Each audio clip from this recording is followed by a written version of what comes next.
Helen Palmieri, vice chair, whatever we're gonna go by at this point. Would anyone like to lead us in the pledge? Yes. Liz, thank you. Proceed, go ahead. Oh, I pledge allegiance to the flag of the United States of America and to the republic for which it stands, one nation, under God, indivisible, with liberty and justice for all.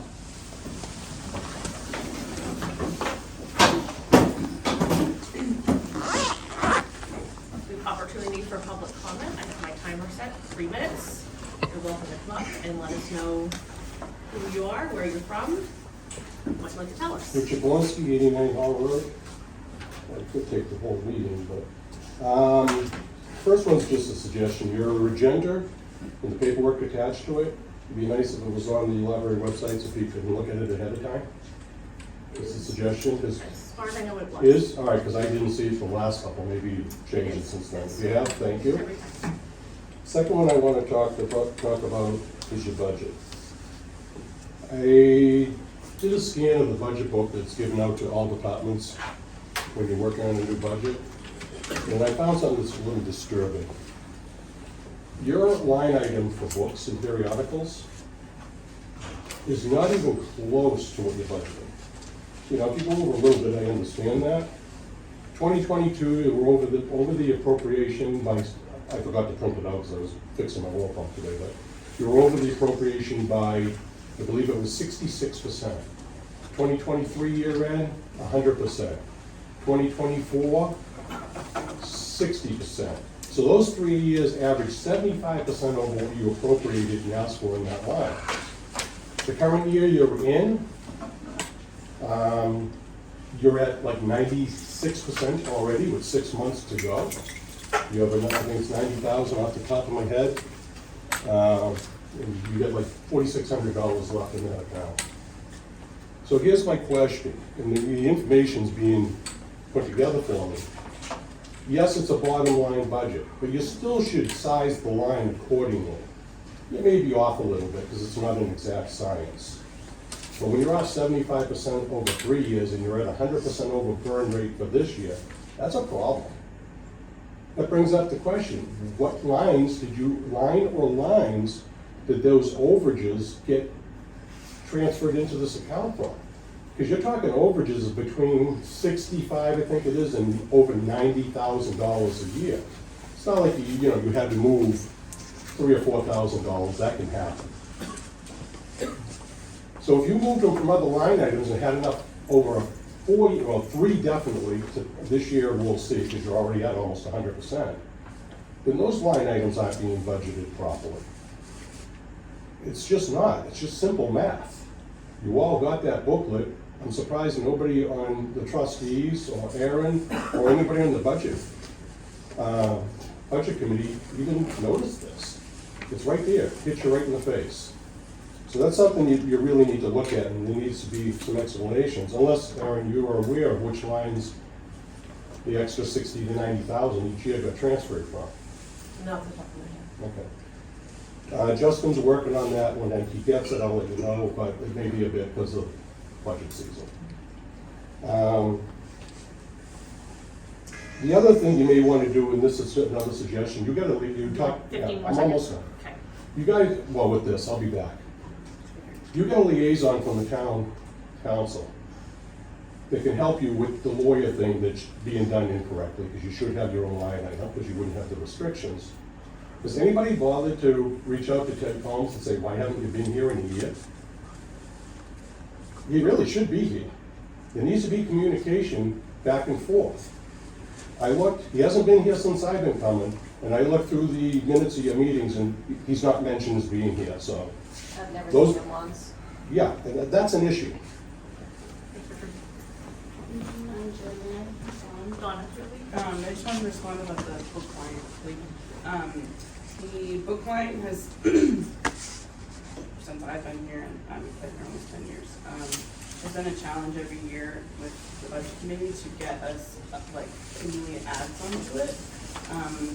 I will say, because whenever we try to add any money to it, it's a instant red flag that you're changing something and adding to the budget. Even though there's a long history of us overspending that line. Also, the reason why we're almost at 100%, that actually does happen every year because we ask for the money from the town in halves. So at the beginning of the fiscal year, we ask for the first half to be paid out. And then around December, I think this year was a little bit earlier, we asked for the second half. It's around the tax bills. So, yeah. But, well, I'll leave it at that because I think I know why it's over.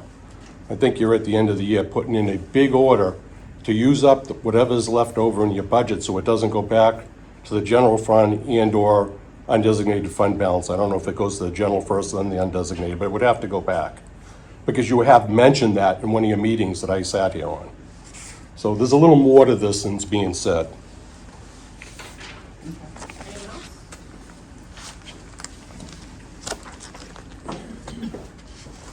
Anyone else? Dance around, get up here. Hi, I'm Erica Lowey, 18 Lancaster Drive. I wanted to put in a public comment on the subcommittee on amending the bylaws, which is a massive undertaking because they haven't been updated in a while, and thank you for putting the effort into that. I was reading through them and I was a little bit concerned about the way you're addressing the language on the term of, whether or not it would be a term for the director or a contract for the director and all of that. I just wanted to put in my 2 cents as a member of the public that my concern with turning that position into something that has a term limit on it when you're hiring somebody. Sorry, I'm not feeling overly articulate at the moment either. It's been a very long day. Basically, from my perspective, you all hire the director, and you operate as the director's managers, essentially, as functionally. I feel concerned about the idea of treating the directorship position as something that comes with a term limit. I much prefer the idea, for consistency's sake, for the well-being of the library as a whole, that when you all are hiring and managing somebody, you're hiring and managing them for the duration of it being a beneficial relationship between you and the director of the library and the public. As a member of the public, I would prefer it not to turn into a term limit thing because I feel like that creates too many opportunities for chaos, where if you say it's a 3-year contract, you don't renew your contract, then we have to find somebody new every 3 years, which I think creates a lot of chaos for the library and prevents it from having some sort of a direction to go in. But I also think it creates a bunch of additional extra work for you all. And to be frank, I don't know how many library directors are looking for work, or individuals are looking for work as library directors in New Hampshire. So I feel like that sets us up as a library for a bunch of negative outcomes that we don't really want. So personally, I would prefer that position, that the language in that provision be amended, if it's going to be amended to reflect the position as a longer, or as an ongoing, I have 2 master's degrees. I cannot think of words to save my life right now. Relationship. Yes, that be for the duration of a working relationship and not for a specified period of time. Thank you for your patience with me tonight. Can I respond to that? There was original language in the bylaws that referenced the word term, so Yeah. that's what we were going off of. Yeah, I saw that, and I saw that you were trying to address that from the perspective of what does term mean, and if we have a term that means blah, and that would, I understand where that was coming from. I figured if you were looking at amending the language of that because term implies something that might not exist, then maybe we don't treat it as a term. But what if we turn it into a relationship duration thing instead of a time limit thing? Yeah, I just have to double check that because I'm not sure if that fell under a specific RSA or not. I just don't remember off the top of my head. I had it open because I wanted to read through it to make sure that I could be as articulate as I totally was tonight. I can pull that up for you if you'd Yeah, like. well, we're gonna talk about it when we get to Okay. the discussions of bylaws anyway. Anyone else from the public?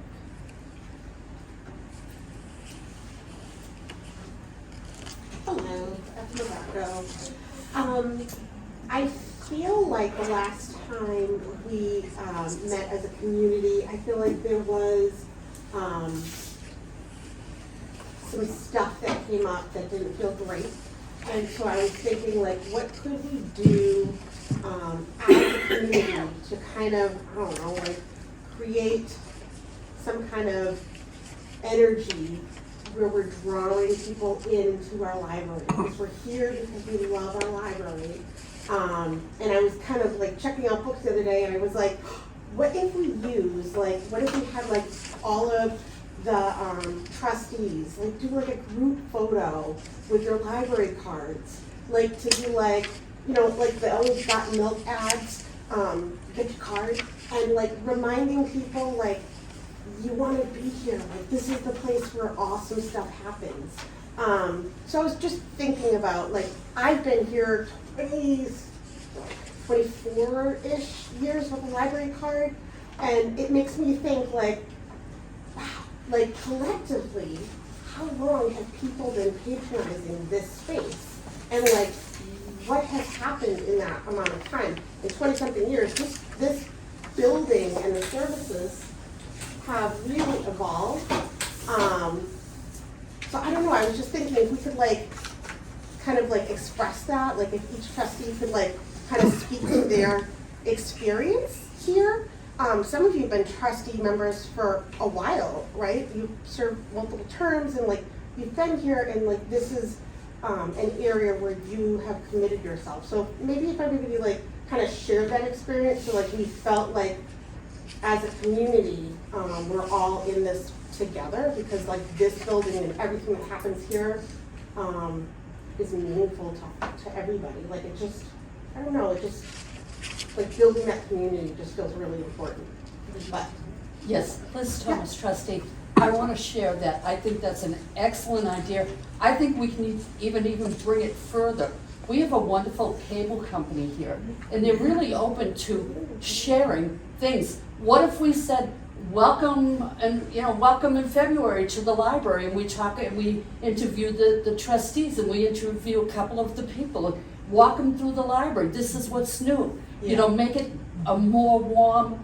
I think that the cable company would be willing to do that.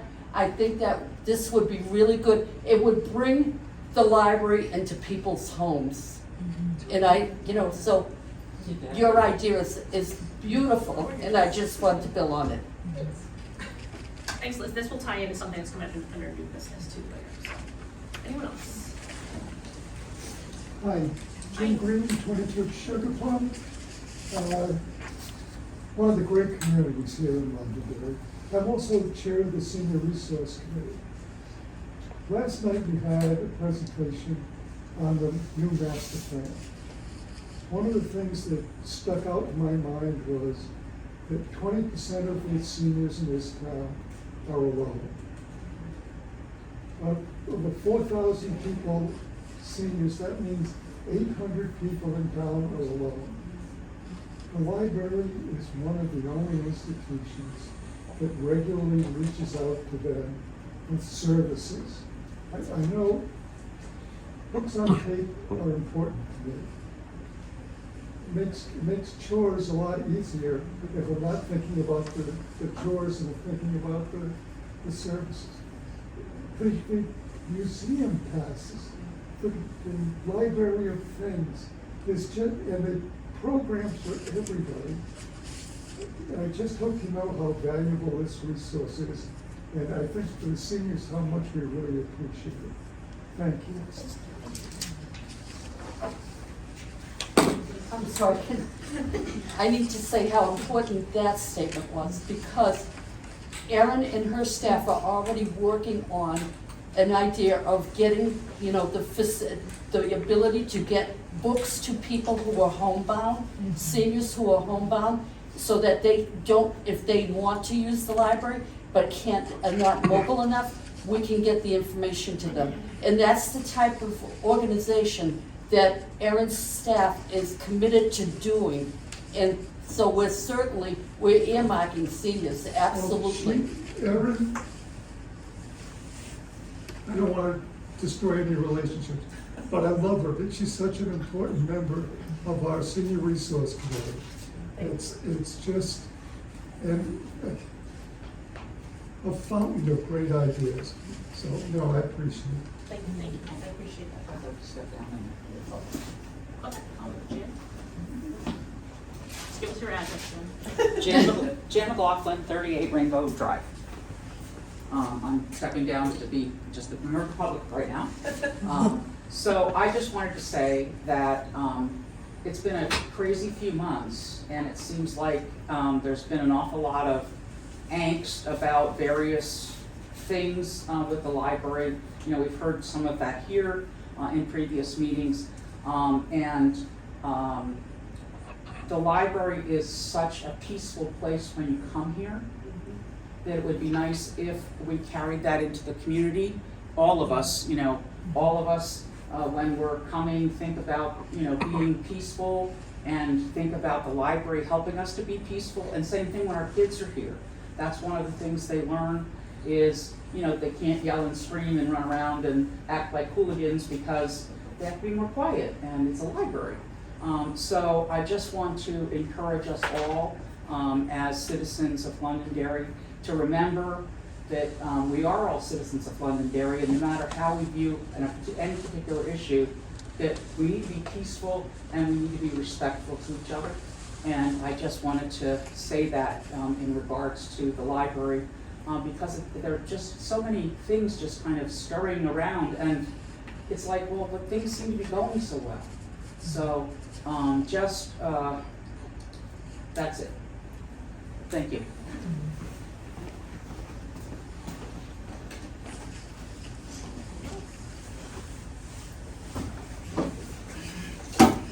Kylie Hernandez, 208 High Range Road.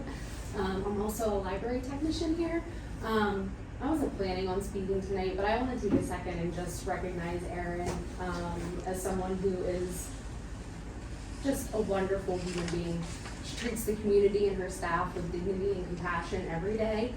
I have the honor to work under her and to get to witness her leadership in person. She genuinely cares about this institution. She genuinely cares about her staff. She's just a wonderful human being. So that's all I want to say.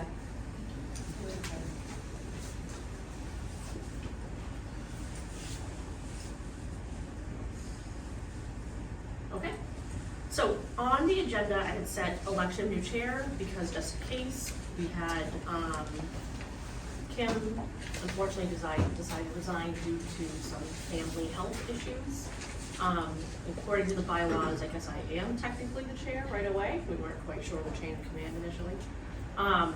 But I did just want to say publicly that I'm willing to do that for the next 3 meetings till the election. And I think what Jan said was actually a great lead-in for what I wanted to say. I would just like to see that we are a collaborative group together and collegial, and that's the kind of environment I want to work through to help support the library or to support balancing the budget and having what we need for the community. But like everyone else at this table, I am a busy working parent and a long commute. It's a lot more for me to take on, but I will do it for the next 3 sessions if that's what's needed to do. Liz? Liz Thomas, trustee. I thank you for that. I think it's a wonderful suggestion. We have, in 3 months, we're gonna have new elections. We'll have new trustees. Why elected someone now, and then we have to go through the process again?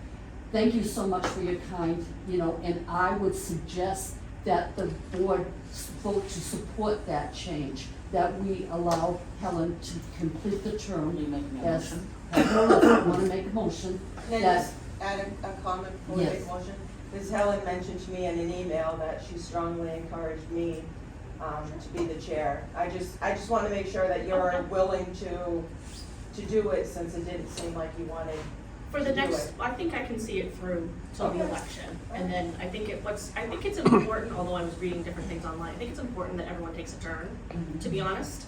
I think that's important for everyone to understand what the responsibilities are like. So I know you had said before that you're gonna walk over on in 2024. Yeah. So maybe things different for you in 2025.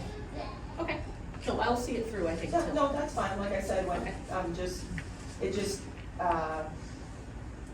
It was just a different tone from the email you sent me the other day versus what you're saying today, so I just wanted to. Well, and that's in make sure it was- response to a lot of emails that get sent back and forth sometimes amongst us that Okay. get kind of biting and direct. And if that's what the way things are gonna be, I don't really wanna do this job, but I will do it if that's what needs to be done. So I continue then with the motion? Yeah, I think it's all set, Liz, because I think according to the bylaws, I am the Then we chair, don't even have to but I vote on it. appreciate that very Okay, much. great. Okay, awesome. You'll notice in the agenda, I did add some minutes in, just as a suggestion. If we go over, that's fine, but we certainly, as usual, have a very packed agenda, so I just wanna make sure that we have the time to speak and hear about all the things we need to hear. So Liz, we need to talk about the secretary's report for December. Yes, I'm sorry. It's okay. I have to tell you, I've been ill in the last couple of weeks and have been bound to the bed, so I really haven't, we've transferred it to the transcriptor and she's forwarded it, but I have not been involved with it. And so, Jan McLaughlin, the treasurer, as the treasurer, one of the things I have to mention is that we got our first invoice for the transcription services of the person that you're talking about. So we have the first invoice to pay, and if we work this out to, the number of meetings, we're gonna need to increase the amount of money that we are going to take out of the trustees fund to pay for it. That's why I don't think we'll have enough. But of the because we earmarked $1,000 out of our trustees account to pay for this, and I think it's gonna require more than that. So, just kind of an FYI, when we get close, let us know, and we can add additional funds to cover the cost. Wasn't that to the end of the year though? I thought you approved it through the end of the year, I didn't think it carried over into Christine, 2025. just identify yourself. Oh, sorry, Christine Fitzgerald. It was the end of this fiscal year, but I don't think we're gonna make it to the end of this fiscal Okay, year for I thought it was $1,000. through the calendar year, sorry. No, it's this fiscal year, because that's really all we can control, is the calendar year, but, the fiscal year, I'm sorry. But, this was for, an invoice of $1,000, oh my gosh. Everybody's having trouble tonight, maybe it's in the air. The wind. So it's $217.99. And that was for, November, and December's meetings, so that's 2 meetings worth. So, I just wanted to let you know before I write the check, that has happened, so that's kind of adds on to, our thing. Donna. Donna Plant, Assistant Director. I just had some revisions to the December 6th minutes, and if we're The November, ready. November 6th? So, sorry, December 4th. Okay. But I also wanted to note that what also should have been on the agenda was the November minutes. So I had revisions for that too, so either way, I guess they can be revised and brought to the next meeting. That's right. I wasn't at the last meeting, so there were some questions about some things within the minutes from the Yeah. November 6th minutes. Yeah. Okay. So it's okay if I do both, or you want me to do one before the other? I'm fine with you. Okay. So since we're talking about, since you're gonna vote on December 4th, I will cover those first. Okay. So on line 42, on page 1, I wanted to note that it was not Laura Reinhold speaking, it was Anna. Spelled A-N-A. Line 47 on page 2. I think the member of the public's name that couldn't be caught on the audio, but I did write it down, it was Maria Booth.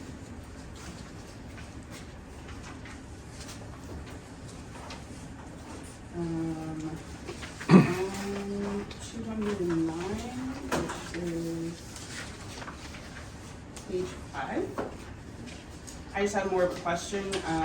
That particular part of the meeting, Erin read aloud and in full an email from Sarah Meyer on the budget committee. I just wanted to ask if you would like that full email attached at the end of the minutes. Yes. Do we need to vote on that? As long as you're. I think you read it into the record. I so did read it, yeah. Yeah, it's just that the better to minutes have don't have like the full the email. copy of it. Yeah. Yeah. So I just wanna make sure we were doing that when I post the final. And, line 262 there's a motion to table, an item that, the motion says you moved it to the January 18th meeting, but we're not meeting on January 18th, so I think that should be right to the 8th. And that was it for that one. Do we want to look through the rest of the minutes ourselves, just as anything else that we want to? Helen Palmieri, Chair. Anything that we want to talk about from the minutes? Sometimes just things that we want to. I don't recall any, are we voting on, I thought we were putting them both to the next month to vote on. So these are on tonight's agenda, so it's up to you if you want to vote on December. I was fine with December, other than the couple of things that we already noted. Can we vote on them together? Can we just, or do we need to vote on December? Oh, yeah. Jim McLaughlin, trustee, whatever. Was it 262 you said the line for the, For the date in the motion, was 262. 262? Am I in the wrong minutes? Yeah. We're on December 4th. That's the bylaws. Oh, that's the bylaws. Yeah. Yeah, okay. Right. I was gonna say, doesn't match up? Okay. Okay, great, thanks. Okay. Is there a motion to approve, accept the December 4th minutes? With the changes made by Donna? Yes, yes. That we do, okay. Liz makes the motion. Nancy Hendricks second. All in favor? Aye. Aye. All trustees in attendance vote aye. Okay, and then we need to look at the November one, which we, when, from my understanding, because I wasn't here, we asked her to go back and make some changes. Mhm. Okay. Alright.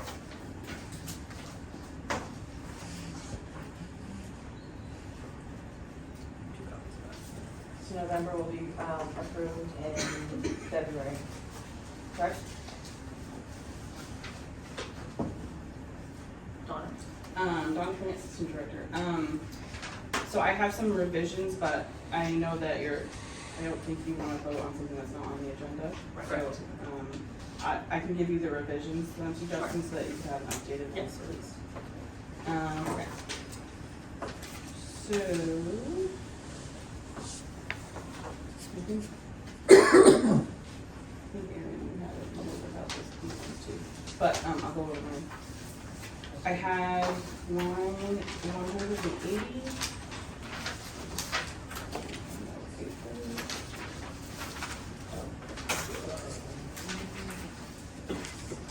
They're mainly, just so you know, they're mainly to do with it's part of the going into non-public and coming out of non-public. So on line 180, it should say that the board entered non-public at 8:40 p.m.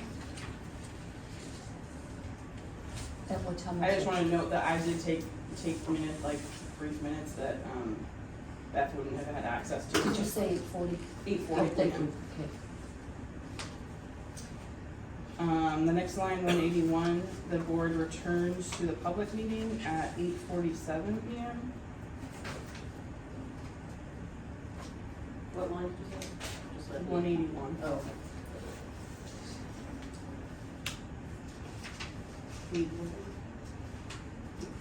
Return to public at 8:47 brief.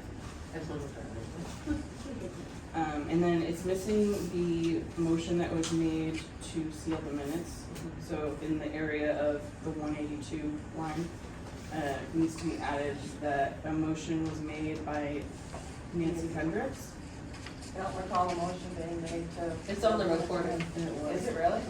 I, Yeah, we both listened to it to be sure, Okay. and Are you trying to say I don't speak loud? I didn't I'll hear get it. it was seconded by Liz Thomas. And it carried unanimously. There was a roll call vote. And then I had changes to the adjournment on line 185. That motion was made by Helen. It was seconded by Nancy. And the motion carried unanimously. And then line 187, the meeting was adjourned at 8:48 p.m.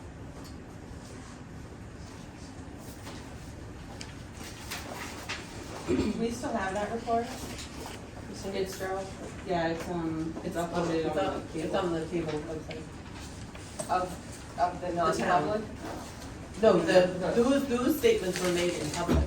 When you go into non-public, you have to do it in public, Right. and then you come out and you do it again in public. So Okay. those changes were made in public. So the motion to seal them was on the recording? It's on the recording and it was made Okay. in public. Okay, It's really toward the end, if we go all the way. okay, I have that, I'll take a look at it. I can give you my notes if you want. No, I just, like I said, I don't recall hearing it, so I'll just listen to the recording. Thank you. So the non-public minutes have to be approved by the board, so I can hand them out. And if you want to, I don't know, wait till the next meeting to approve it like you're gonna do these, you can do that, but I have the minutes for approval. But because they were sealed, they can't be shared with anybody, so to keep mindful. That's of that. wrong. So, all right, go ahead. I can, Laura's on her way in, so you can give them to her. oh, okay, so I put one there for me. I guess I made it too big. All right, so we'll make sure. So at the next meeting, you Making a just have note right now. to approve those and then November. approve the changes to the November minutes. Okay. So I put minutes, Helen Palmieri Chair, no rush, you guys, I just was trying to think about how much time Oh, no, there yeah, is to totally be, so understand. if you wanna be selective with the things you share. Yep. Just so we can keep things moving, but we can have Aaron's director report. Okay. So, a couple of things, I'll just kind of skim it and kind of point out the major things. We did have a leak in the front entrance, which has been kind of a troublesome spot. I've been working with Dave on that. E&E did follow up and did fix it. So I think we're okay there. It seems to happen when there's heavy rain and then wind, combined with that. So, so far so good, we've been good since then. We had our gutters cleaned out, the broken toilet handle, I think that's the final toilet, hopefully. And then we just had some building temp issues with the wind, coming up on the side, so, we've been working with E&E on making those adjustments, so, I know it's just unusually cold, so, I'm not terribly concerned, but we'll keep an eye on it. One thing I just want to point out, we started in November, and this went through the end of December. And this speaks to, I know fundraising has come up as a sticking point, so this speaks to that. We've gotten, over the past year, I've collected really nice donations, almost like gift type donations. And I came up with the idea to sell those during this time, the 2 months time, as like gifts. People can use for gifts for themselves or for family members during the holidays. And so we had put those out, we cleared out the book sale upstairs, and put out these items. We did bundles and we priced everything, I think it was either $3, $5, or $3, $5, or $10, so nothing was over $10. It was just, again, a little bit more than what we normally sell.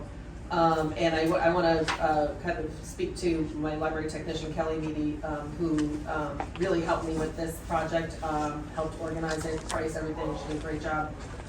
And we fundraised in those 2 months, $1,977. Congratulations. So, we're gonna do it next year. And, we actually, due to the, suggestion from Jan, there's a table out there now, which is where we're gonna keep those kind of higher priced items, for people, because obviously people have birthdays and celebrations all throughout the year. So they may be able to be used for that, or they can just buy their own, for themselves. So, that was a great success, and, I'm excited to do it next year, and we're, we've already started collecting for next year, so, so that's exciting. I'm just gonna go ahead, because that's all the press releases. Just obviously some trainings. One thing I wanted to point out is that, I was asked by a member of the New England Library Association, to be a mentor to the Derry Public Library Director, Kathleen McKenney. She's new as a director and new as a director in New Hampshire. She also came from Mass, as I did.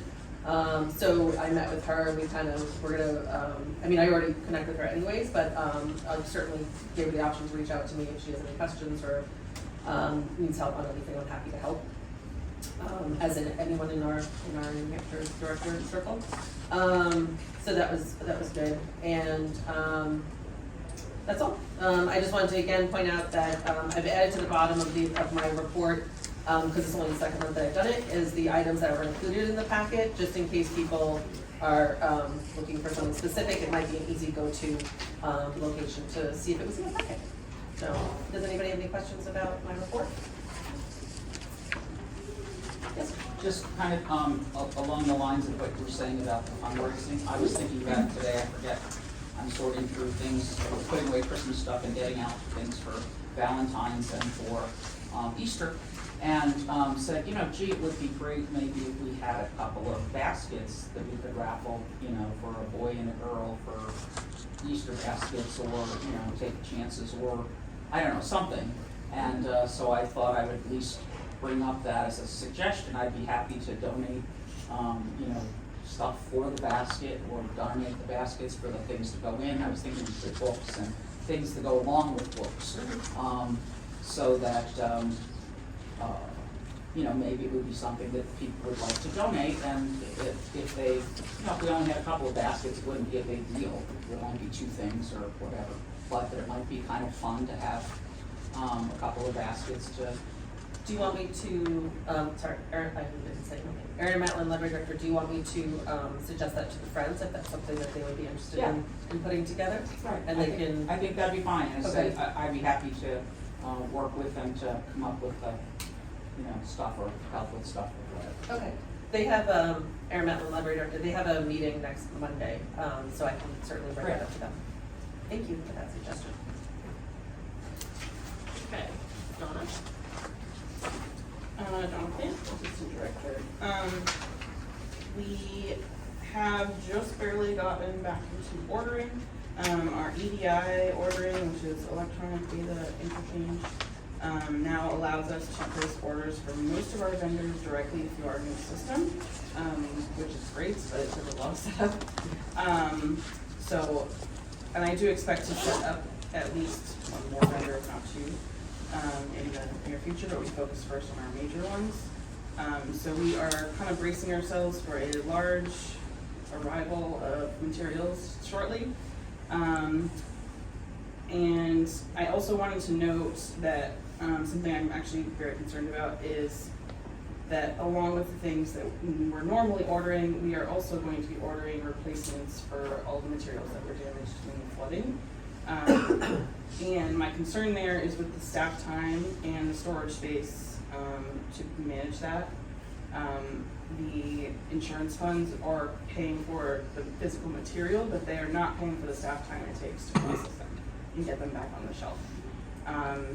And we have a time limit in terms of when we need to have that money spent by.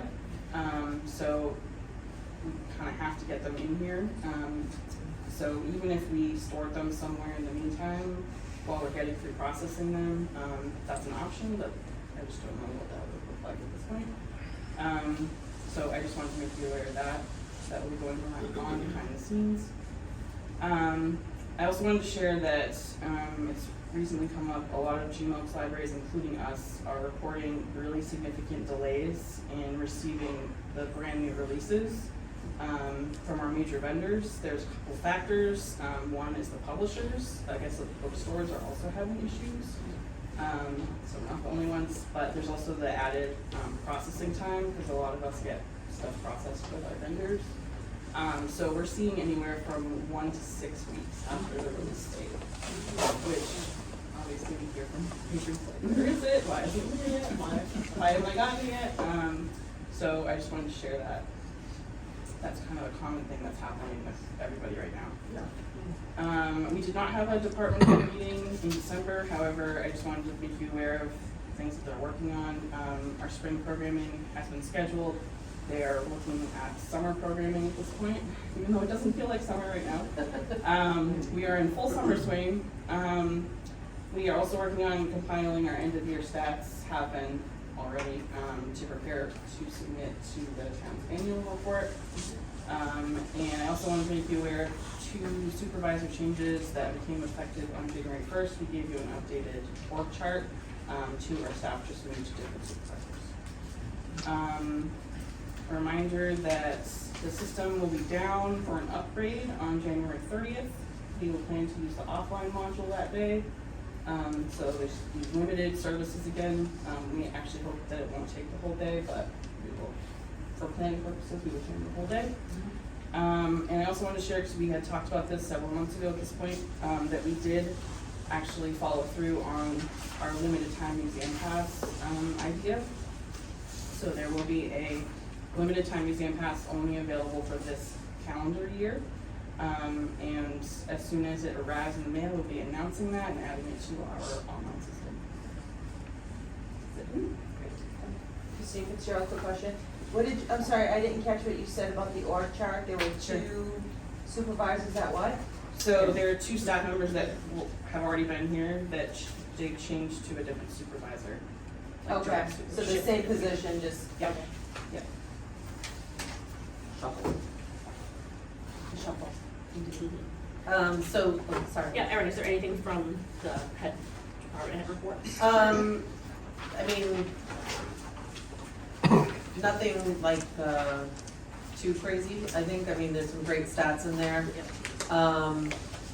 Megan did a great job of using a new statistical software that came with GMILKs, and she's gathering some more stuff. She'll have some great stuff, I think, as time goes on. But you can see the increase of our circulation has been fantastic. And then obviously our visitors, increased in visitors as well. So, just some great stuff. And then our head of reference, Matt, gave a summary as well of his department, and just busy. busy. And children's too, sorry. Liz, Thomas? Liz Thomas, trustee. Donna, I just want to make sure that your staff, when people are requesting, items to be ordered, that you're giving them a wide leeway and telling them it may take a while, but you're gonna get them to them as soon as possible. Just express that to the, to the clientele, because if you're telling them 6 weeks, they shouldn't be coming back to you in 3 weeks and saying, where is the item? So that'll leave some of your traffic with, discussing, the things that they're waiting for. Jan? Jan McLaughlin, trustee. I had a question from something that you said, now I remember what it was. That you're gonna be ordering the additional insurance things. Of course, that means that'll change also, that it'll still appear in that same budget line, I assume. It already was discussed earlier tonight about it already being very No, so that money was put aside, are you talking about the flood books? Yes. So that money was put aside already. That's not reflective in our budget. Okay, so it won't come It's in not under going to that, be it won't come in effective. under one of the categories, okay. Yeah. So. We are tracking it, and we are tracking with finance. We're actually going to be having separate cards for it, so Okay. everything will be tracked, so we make sure that money is appropriated and Put little dollar signs on the inside. making sure that we're replacing the books that were damaged. So it'll be a separate, Okay. all that information will be separate. So it does not affect our current book Great. line. So that was it. I was just concerned about, that would, exacerbate the problem. No, not connected. Okay, great. I mean, in that sense. Christine Fitzgerald. You had mentioned the stats for some of the programs. I know Jen and I had asked in the past to get a breakdown of all the programs and the costs and attendance for them, and we're supposed to get that twice a year. When is that coming So out? the children's room has it right here, actually, some of them? You'll see Yes, it. some of them, but we were looking for kind of a breakdown of everything. Donna? On the plan? Yes, we are going to give you that whole spreadsheet. We've made a new spreadsheet that the department heads are filling in now, to give you for the February meeting. That would be the Okay. calendar year of 24. And then in what probably would be August, assuming they have time with summer programming, it'd be August or September, I would say, that you would get the fiscal year of 24-25. Okay, thank you. I did wanna say, because you mentioned costs, that at the time I asked you what you wanted on it, you did not want costs. I thought we had asked for costs. I don't remember. I have to go back and look. Okay, because the spreadsheet as it is right now is focusing on attendance. Okay. Okay. I'll have to look back at my, notes and double check. Okay. Good. Well, looking at old business, I'm wondering if we could start with whatever could be quicker and leave, I'm just thinking ahead, I wonder if, like, with the Gmail update could possibly be quick? Or I'm just imagining the I think it could budget be one quick. won't be and that the other things might not be, so maybe we should do the I can do Gmail the one Gmails first if you like, that's certainly Okay. fine with me. All right. So in your packet, I think it might be toward the end, possibly, there is an Articles of Agreement. This is signed, you can see at the end, this is signed by every library, that's part of GMOS. My apologies on the delay on this, we had to gather as a board to have all of this signed. So you'll see there's updated signatures, and they had to add us as well. So this is, part of our articles of agreement, or part of our contract, you could say, with GMOS. I did look it over in my experience with consortiums, in my past library directorship. This all looks pretty normal. I don't see any concerns on my end, so. I mean, certainly you can look it over, I'll take questions at another time, or if any concerns, certainly. But that was just the update on GMOS, and Donna mentioned again the downtime that we'll have at the end of the month. So, any questions on that? Do you want me to just continue to go forward, or? So, do we work backwards? I don't know. Well, you do have to vote on the budget. Yes, no, I know, So that's- I meant, yeah, oh, yeah, no, Okay. okay. So we want to do budget, could we get that? That's totally fine with me. Let's do it. Okay, so, at the December 16th meeting, for the town meeting and budget workshop, I did attend. The town council did ask, Justin, our finance director, to cut $100,000 from the proposed budget, and this would be for every department, from my understanding. So he has asked me to, he told me he wanted departments to go back to him with a number that they were comfortable with. So I am coming to you as a request from him to go back to him, we'll dance, with a number that the trustees are comfortable with cutting.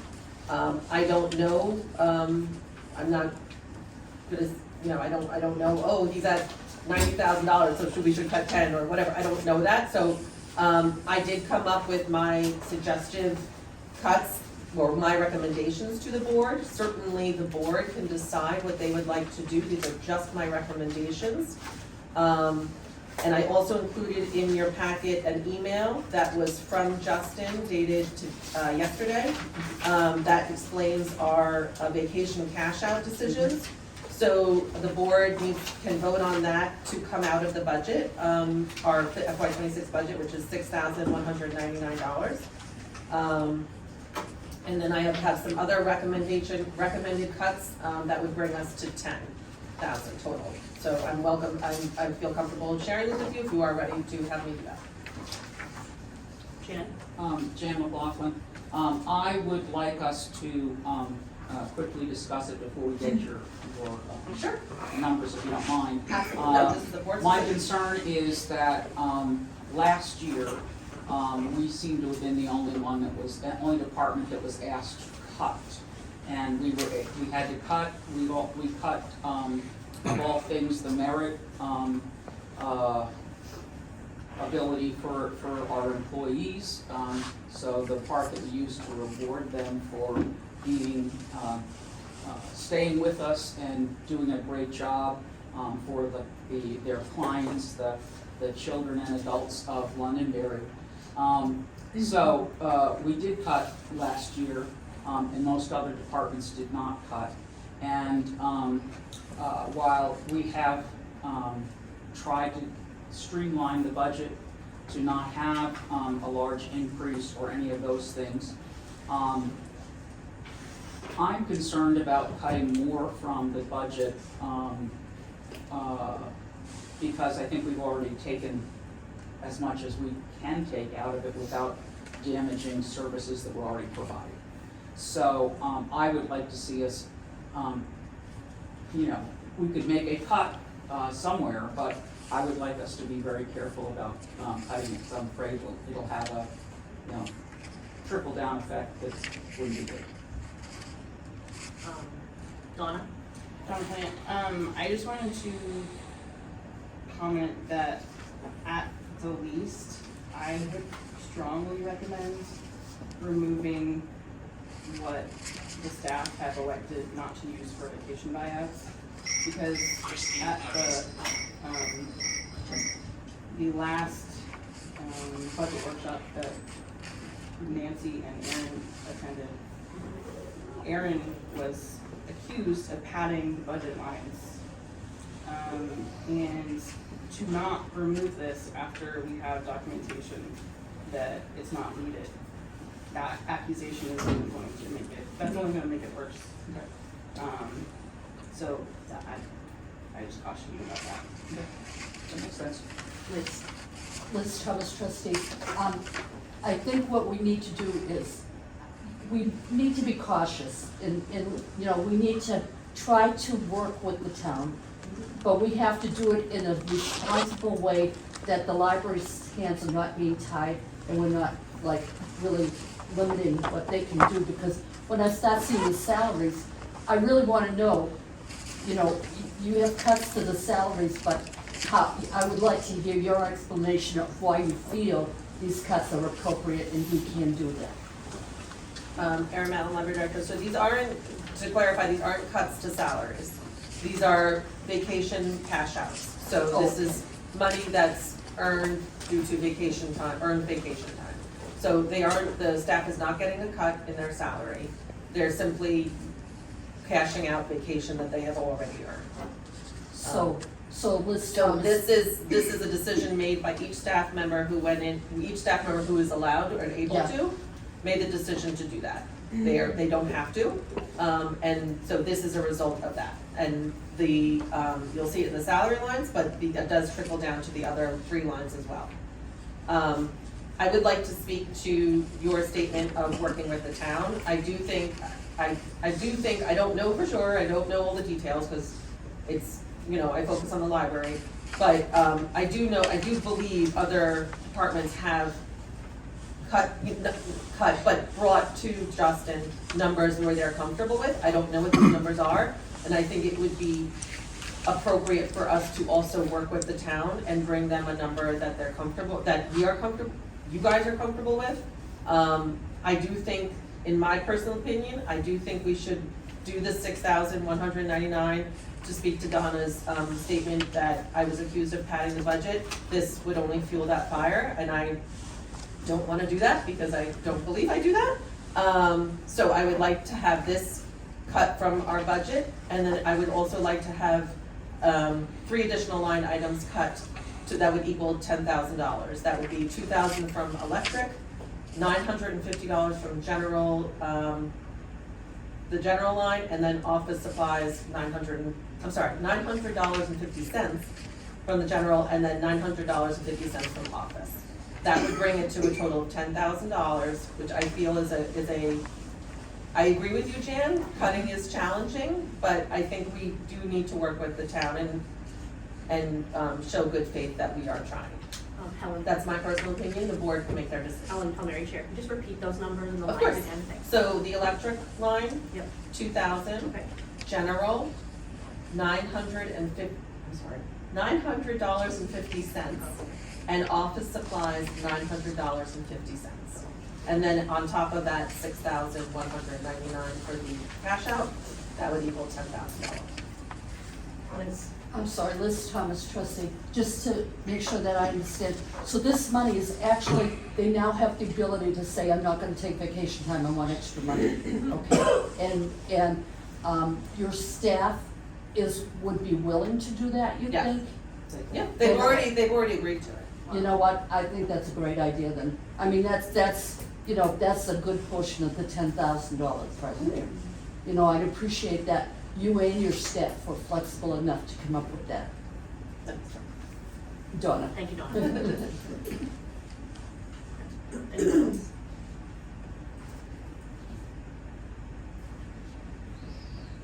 Jan? I'd like to make a motion then to make the cuts recommended by Aaron. The a total of $10,000, the 6199, that was the negotiated decrease due to vacation buyout, and the $2,000 in the electric, and the $900.50 from both the general and the office lines for the 2026 budget. So the FY 2026 budget. So I'd like to make that motion. I'd like to second. Any other discussion about that? Okay. Okay, So ready to I vote? will, Aaron Metlin, Library Director. Oh, sorry. All in favor? Aye. Aye. Any opposed or abstentions? Okay, so everyone voted yes? So I will bring that, your recommended cut to Justin and let him know, and also be at the next, town budget workshop meeting, to answer any questions And regarding what's that. the date of that, the next, is it February 8th? No, February 8th is deliberative, Oh. February 2nd is deliberative. Is Monday, February 20th. Oh, Martin Luther King Day. I'm sorry, could you- 20th, Monday, January 20th, yeah. January 28th? 20th. 20th. 20. Okay, and that's something that you would like the support of any board member? I would to make? always ask for the support of the trustees. Okay, January 20th. Is that at night, that's a nighttime meeting? Yep, 7 o'clock. Thank you.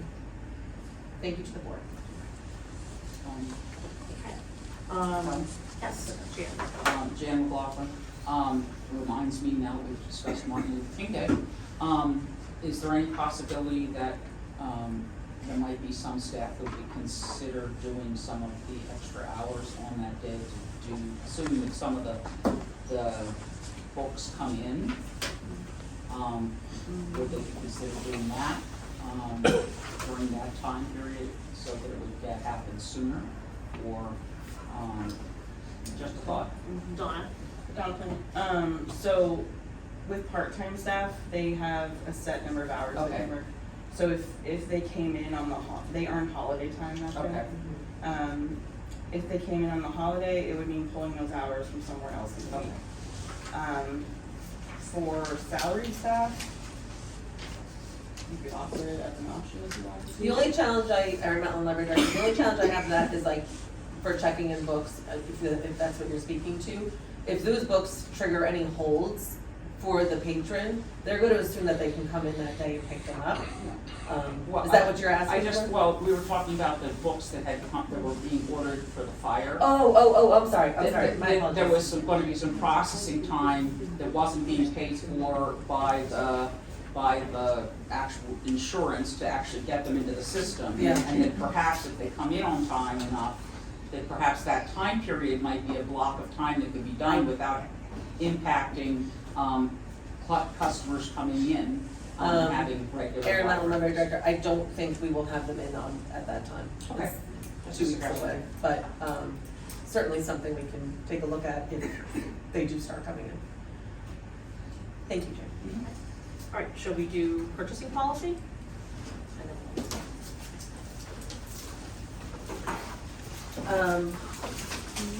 You want to speak, you want to start? Sure. Yep, Donna.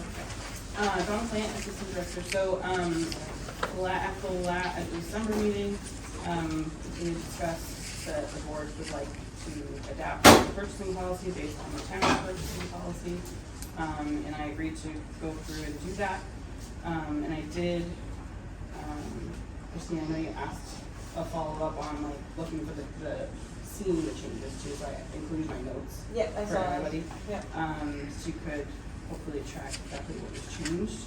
I do have, 2 more major things that I think the board needs to decide on, after adapting it.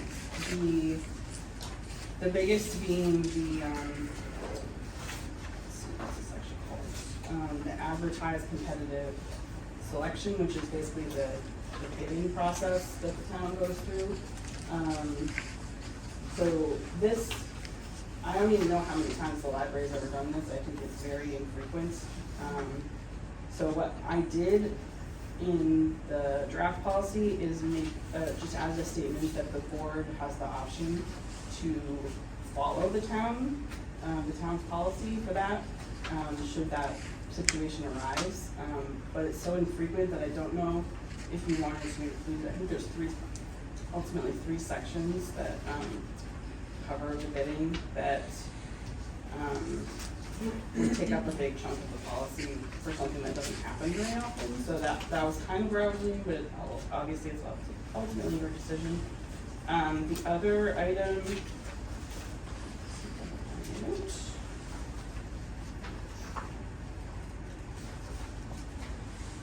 and I did note those sections and on my note copy too, so you can see which ones were removed as a result of that.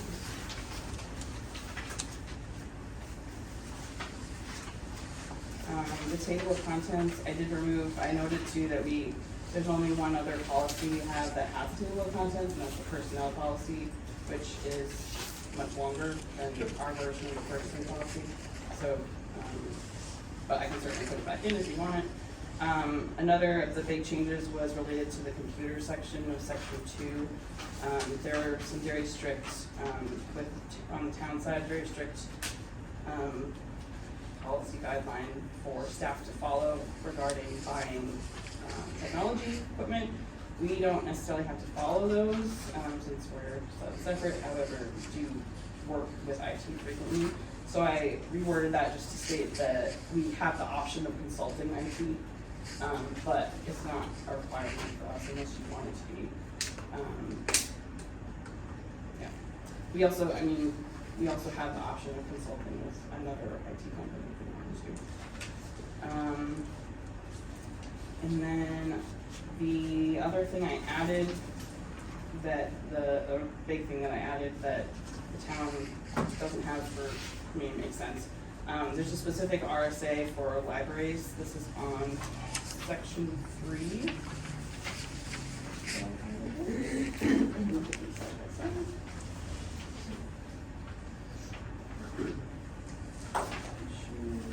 Purchasing authority. The very last paragraph, it refers to RSA 202A11. This is to specifically state that the board expends all monies appropriated by the town for the library.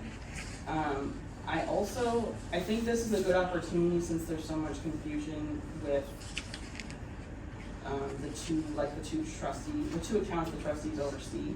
I tried to add a statement that, because it also pertains to this RSA, that all money received from fines and payments for lost or damaged books shall be held in a non-lapsing separate fund, which is what we currently do. And I also noted that all payments issued from those funds have to be signed by the board treasurer or chair. That's what's currently being done. If you want to change it, edit that. Also, I wanted to note that currently there's one section of the current draft of the bylaws that would conflict with the purchasing policy. It was what was added regarding, I believe it was a $200 spending limit for that assigned to the director. The purchasing policy currently says that small purchases in the amount of $2,500 or less, this matches the town, can be purchased directly by authorized library staff. Anything over that amount would have to be approved by the board at a public meeting. But that $200 that you, at least from the way I read it, would conflict with what's in here right now. So if you really want that, this would have to be edited. It could also be a good opportunity to just say in your bylaws that the board and the library director and all staff will follow the purchasing policy. You could leave it at that, and then you can put whatever you want purchasing wise in this. So it's just referring to this. That would be my suggestion. like those were my main notes. Any questions or discussion? I just have a quick note, we're not voting on this tonight, correct? No. Under exemptions, expense reimbursements, isn't that something that should be in the personnel policy and not in this document? So, that, it matches the town, so we can take it out if you want. I would take that to mean anything the staff has purchased, like program supply wise, that they need reimbursement for, or mileage reimbursement. Well, mileage reimbursement is in Is in personnel personnel. policy. But like, a lot of the time staff turn in receipts if they bought like program refreshments and they need reimbursement. So that's not in the personnel policy. I mean, it's definitely small amounts, we're not talking 25, we're definitely not talking $2,500. No. It'll be a lot of refreshment. I just think if we put it in there, we should specify what it's for. Could we, Helen Palmieri Chair, we could specify maybe that those not covered by or within the personnel policy, reimbursement that is needed, that is, maybe we could word it in a certain way. I don't know. I mean, half of me is thinking maybe we should have a subcommittee to just kind of go through this after we get the, I think it's a good idea, since we did the bylaws, now we have to make sure that the personnel policy gets updated once the bylaws are approved. And then I think this needs to match to make sure there's nothing conflicting between the bylaws and purchasing policy. So maybe it's the same 3 people since we've been familiar, you know what I mean, from start to finish, to make sure that, there's nothing conflicting, basically. And I'm happy to continue doing the personnel policy as well as, this. I don't know, I haven't completely Well, I think read it, to be honest. Let's all read it. Yeah, I think we need to marinate on it, we have access to it now, and then we can, we'll bring it back up, and then we can discuss that at the next meeting. Okay, that's And fine. possibly the bylaws might be more settled by then, right? Okay. Yep. All right. Nancy? Yeah. Nancy Hendricks, trustee.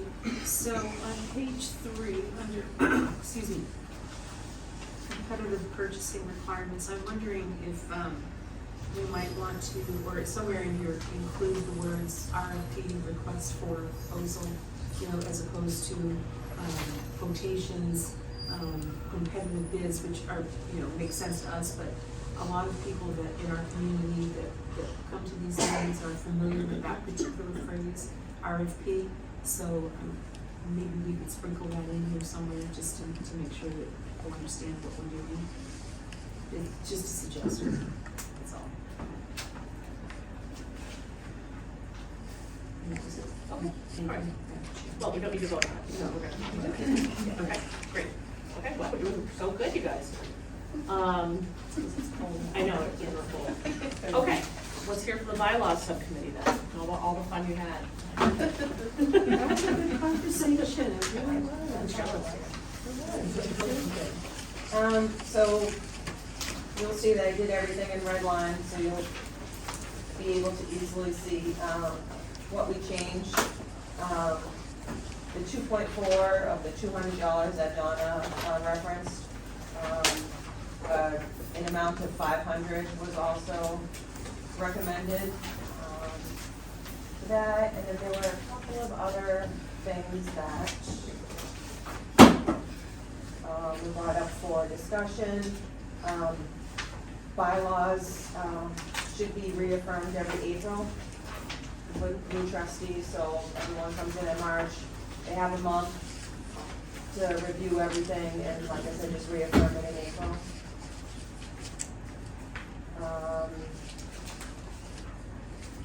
And then there was discussion if Erin had to leave for whatever emergency, crisis management, chain of command, if Donna would fill her spot, but then who would fill Donna's spot? Again, there's something to think about. Discussion was also made about getting financials to show, what the library pays versus what the town pays, if that's something that Erin could, get with Justin on, just so we can have a breakdown Can of you tell me that. what page you're on? There's no page on that, it was just a discussion. Oh, so what does that mean, financial? Erin Matlin, library director. Christine Fitzgerald, just so we can see what the town pays versus what the library pays, like if there were, charges for the attorney, the town pays the attorney fees. Okay. So we would see that gets paid from the town versus what our actual charges are, like what we pay out. Did I guess so for the lawyer example, you just wanna know what the library, which piece the library paid to the lawyer for that example? 'Cause I don't know if I can think of any other examples that happens where, so, Because right now, there's a quarterly, we get the information quarterly, and we were requesting to get it monthly. And you're then talking about the trustees account, or, everything, correct, Nancy? because the trustees account does quarterly. I think that if you want to look at where we were talking, I think Christine mentioned this specifically, on page 2, under 3.5, is that regard the treasurer? Yep. Shall be dispersed, the dispersing officer, et cetera, et cetera. We're requesting financial reports monthly as opposed to quarterly, so that we can see the actual breakdowns of Okay, where the expenses are. okay, And if there were any expenses in that month that were paid for by the town versus by the library. Right, so you want the treasurer's report monthly. yes. Well, just to clarify, this hasn't been voted on. No, but So I'm just bringing up the okay, topics for okay. discussion. So I don't have to do I'm this not yet. in here. No. Okay, thank you. Okay. I mean, okay. And then for D, Wendy. No, that's okay. I had a note to ask for more clarification on that. So the treasurer's report that you receive quarterly is your accounts. And then you're also getting the budget performance report monthly, which is the town expenses. And I don't know if you're asking for more of a breakdown on every line, like what's spent in the town accounts. I think we are, because we just want to know where the library is spending its money. And the trustees were responsible for the money, so we just want to know line items, where we're spending money. So that would be more like a transaction report for every budget line. That's a lot. So just to be aware, like we have no problem providing that, because obviously we have to provide that. But that's a lot of paper if everybody's getting a copy of that, and it's a lot of stuff to look at. So I'm happy to provide it, but you're talking, this is where I get a little frustrated, like I'd be happy to, I think it'd be easier to email those items, but again, we have to provide them in paper. Every time we have to print more for these packets, that's money, again, out of our budget, the paper, the toner, all things. So just be mindful of that when you're asking for all these transaction reports of every single piece of paper, that's a lot. I'm happy to provide it, but understand there's a consequence for on the other end. I mean, I can't read, for example, this. Like, I would literally need a magnifying glass. So for it that's from anyway. I don't do that, that's from the budget book, that is something that I do not create. I'm happy to retype these things in a document that's more legible. No, I mean, That's something like this perfectly could be emailed, just so we can kind of blow it up to look at it. I'm happy to email that, that's not something I create, so. Okay. This is something I print off of the budget, for you guys every month. The budget So, performance report. When you say a lot of paper, how much paper are you talking about? Well, if you're talking about every line item and every transaction, that's a lot. That's what, I guess I'm confused with maybe what you're asking. Nancy Hendricks, trustee. I don't need to see a line item, Okay. but monthly, I'd like to see, what's our electric bill? If someone were to walk up to me in the grocery store right now and say, oh geez, my electric bill went up, how much is your electric bill at the library? I have no clue. Then then maybe I'm All right. misunderstanding what the ask was. So that's what I think that's what we would like to see, Okay. what we're spending on electricity, what we're spending on, And you want that every month? Monthly would, am I, Yeah. is that So- what we talked about? Yes, monthly would be good, we gotta know where we're spending the money. And I'm totally on board with that. I just was confused on how what you're Okay, asking. does My that- apologies. Does that make sense? So- And I can't speak for anybody else, I don't have to have it, you know, I don't have to have a piece of paper, quite frankly, I'd like less paper. I would be very happy with you emailing that to me, that would be fine, and then of course we would have a document available for the public, that would be fine. But I would just like to know where we're spending the money, spending the taxpayers' money. And so, Aaron Mountain Library Director, so to clarify, you're talking about line items like, anything out of the salary area, is that I'd like correct? to see salaries every month. Okay, well, that's, I just wanna clarify the expectation on my end. Salaries don't change. Yeah, I just wanna clarify the expectation on my end. I'm happy to do whatever you guys want me to do, and I'll do it, and if it's adjustments need to be made where I'm not doing it correctly, just let me How know. much are we spending on the fire panel? I have no idea. How much are we spending on, you know, gas every month? I don't know. So, Yeah. these are things, I think, this is what we talked about. We just wanna know where the money's going. Okay, That's all. yeah, absolutely. Okay, Yeah, I had a misunderstanding. okay, of that's what- all right. It's cold. Donna? So that would be a transaction report, just so you know. Oh, But, sorry. but that also, it doesn't answer my question about the book account and the trustees account. Are you looking for that report to be done monthly as well? Yes. Okay. I am going to point out that most of that work is done by a staff member who is, her title is not a bookkeeper, but she does the bookkeeping work. And so the majority of that is given to Jan as like a double check, but she is doing that work. So if you were asking for that monthly, that is more staff time. It's not. Yeah, it's more staff time. So if that's what you want, we'll do it. The trust fund accounts over there, so. It's not the trust fund, no, it's the book account, Book which comes out of your Okay. the trustees account. But Jim So- Laughlin, treasurer. There must be a way that we could total it up without it being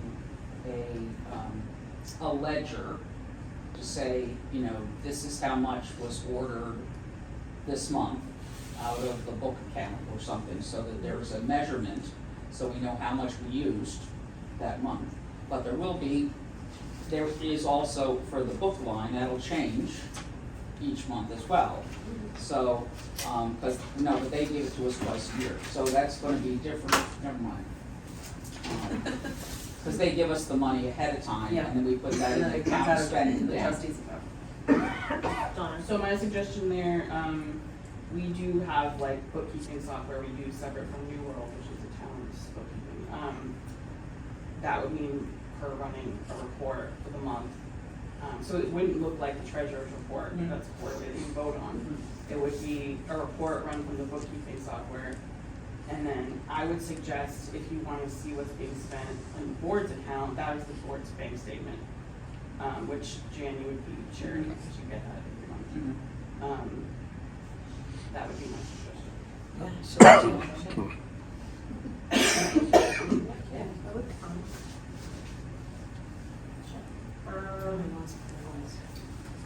Another thing that was brought up for discussion was on our meeting agendas, is to add a category for deliberations.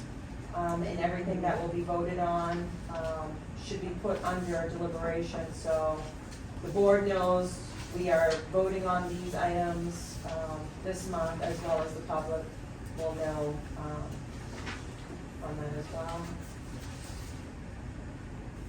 Use that would make it much easier. Okay. And the last thing was, that every trustee, if they don't have a library card, Nancy recommended providing them a library card.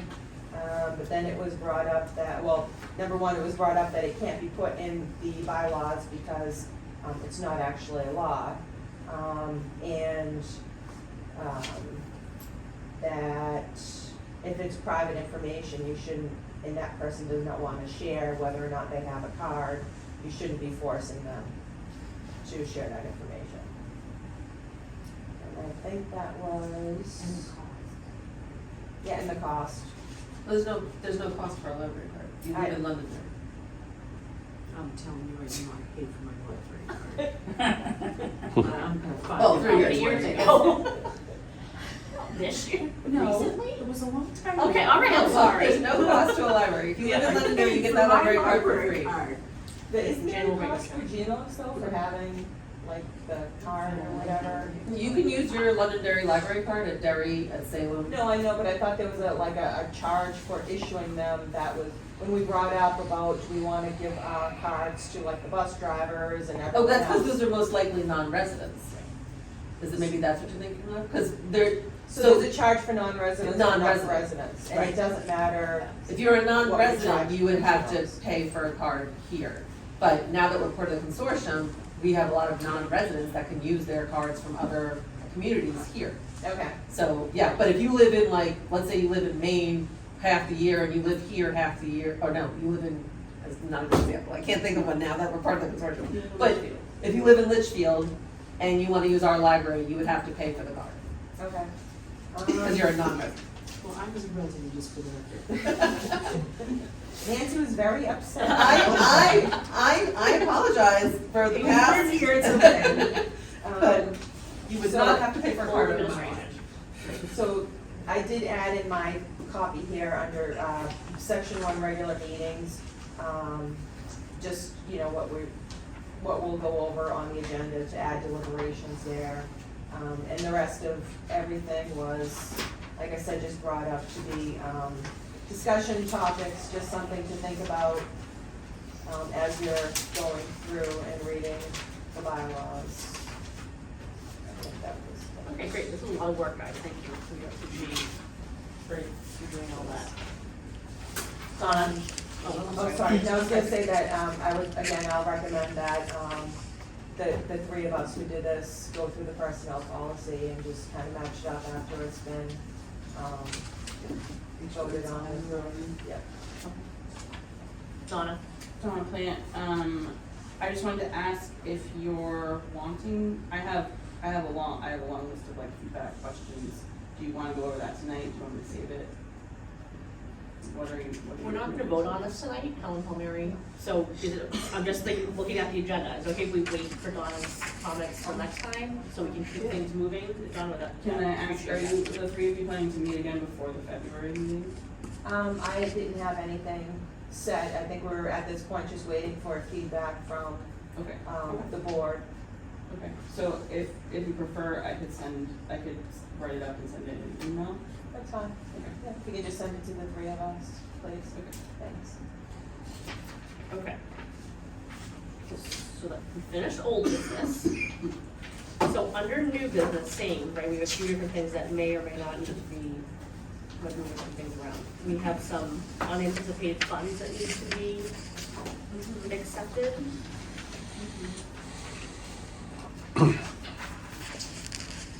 Erin Matlin, Library Director, the acceptance of unanticipated funds, we received $25 from a patron, Neil and Carmen Santos. We received $250 from Cross Farms Book Club. And we received $810 from a patron, Margaret Wang. She wanted me to share that she loves the new library system. So those are the three unanticipated funds that we received this past month. So I need someone to make a motion to accept those. Nancy loves to read these RSAs, that's her favorite thing to do. We can accept them all in one I at think once, we right? can, Right? yeah. Madam Chair, I would make a motion that we accept the unanticipated funds under RSA 202-A:4-C and RSA 202-A:4-D. Second by Christine Fitzgerald. All in favor? Aye. Aye. All trustees. Okay. I'm gonna skip the vacancy thing for a minute, we'll come back to it. The trustee attendance reporting on library events, that was me, and that was something I wanted to bring up last time if I hadn't been sick. So, I was thinking, and suppose a little bit to what Liz was saying, I think kind of towards the beginning of today, in response to something from the audience, that it would be good for us as a group to commit to attending some library programming and pouring back on it to the group. I know that the school board in my town where I work does that. I don't know if the school board did that ever. And I think it would be good, since we are asking questions about the program, about the attendance, about the money, about what it looks like, to put real faces and real feelings to what these events are. So my son and I actually attended the noontime countdown on New Year's Eve. And I was very happy to see, it said that there were 48 attendants, my son counted 50, so he asked me to make sure I shared that multiple times. There were 50 people there, according to Liam Palmieri. And he's in advanced math at Matthew Thornton, everybody. So he wanted to make sure that was on record. But it was just great. We popped in to see that many people here, having a great time with their kids. Crafts were out everywhere. It was a big group of people, having a really great time. And I thought, as a trustee, and it was nice to connect with the staff. I always feel like I'm happy to see them, and I hope they're happy to see me, and just saying, here I am, I'm attending an event, and I want to just show myself. So I'm hoping that we could look through, they were so good about telling us about events, if we could, I'm sure not every month, but look ahead at the calendar and say, that's an event I would love to attend, and report back to us as a group about what we thought about a program. I think that would be great. Jan? Jan McLaughlin. I would like us to think about having a name tag that says my name, at least my first name, if not my first and last name, and library trustee, because I think something like that, again, the visibility, some people know who I am, but some people don't. So there's a lot of new people in town. And it would be good for them to be able to see, oh, there's a trustee here at the library. They're not expensive. I love that. They're not expensive. We can make them, We can, Araminta, we can get those made for you, and I can leave them in your mailbox. That'd be great. Nancy? Nancy Hendricks, trustee. So it might be a little late because we've already kind of given you a draft of the bylaws. But to your point, you're correct. Like, for example, the school board assigns people to different, or they don't assign, people volunteer. Mhm. I'm gonna go to the PTA meetings at the high school or the middle school or whatever. And those committees are renewed every year, after officers or select people go through and select which ones, they wanna do. So I don't know if we wanna consider putting something like that in our bylaws, or give it a go as a volunteer, method until we figure out how we wanna do that logistically, but I think that's a great idea. I love it. I don't know if it needs to live in the bylaws. I think it should just be like a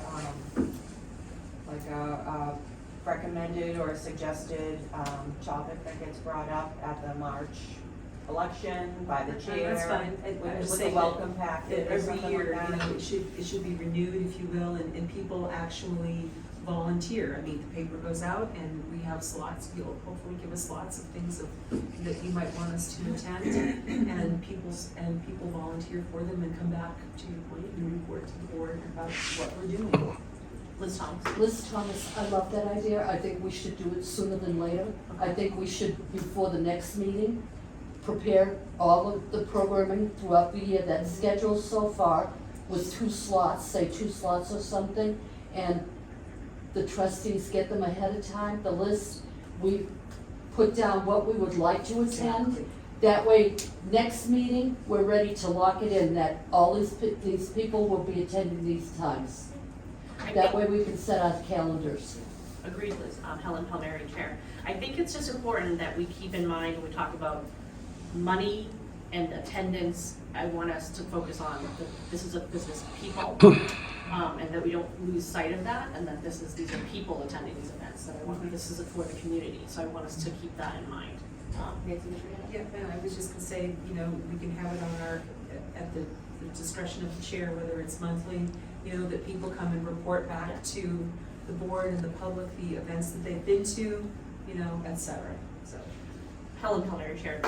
I did, because I know we're all busy, and I believe me, and but I felt like that was really important to me, and I was able to, over vacation, come in a couple times, and that felt really good. And I think, more often than not, I look when we get the list from you every month, I'm like, oh my gosh, I wanna go to all of these things, and it isn't always possible. But I think it would go a long way for us to be more present. Agreed. Liz Thomas? Liz Thomas, trustee, reconsidering what I just said, I think that we need to get through March, okay, the schedule, and get those attended. I think starting in April, there will be new board members, I'm sure. Sure. So what we should do at the first April meeting is open the rest of the stuff for the rest of the year. Exactly right. That would be appropriate. Jan? It might be, Jan McLaughlin, it might be possible that it would be categories, because they might not have decided on a particular program, so you might be saying, I'll drop in on, preschool programming, or I'll drop in on a junior high event, or a coding event, or a high school event, or something like that. So it might be category versus a specific program. I'm just concerned we wouldn't necessarily have the details at that time. Well, then we could, when we report, we could say, oh, we went to Yeah. that, and it would be helpful, along that line, it would be helpful if the definitions for programming didn't shift as far as the age groups. And the only reason I'm saying that is I noticed now that I have a Canadian student as a grandson. He's 9, but in some things he's in the kids program, in some things he's part of the tween programs, but then in other ones it's 9, it's 10, it's 11, it's 12. So it's just like it's a moving target. So it would be good if there was some definition that didn't shift. So that's it. Erin? Erin Mountain, Library Director. So, great idea, love.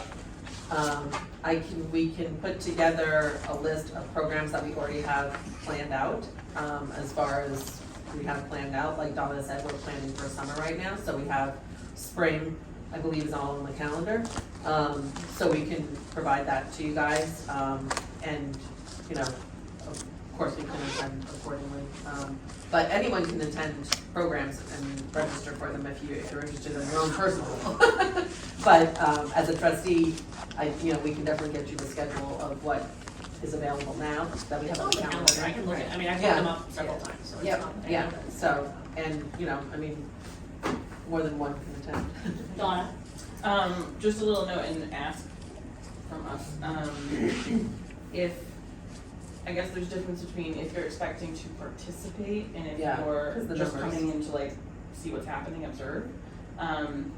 Some of our programs, like adult crafts in particular, are full instantly. Today, one opened at 9 a.m. this morning and it was full by noon. Yeah. So I asked that if you want to participate and we need to count you into a max attendance, that's Yeah, another, that's fair.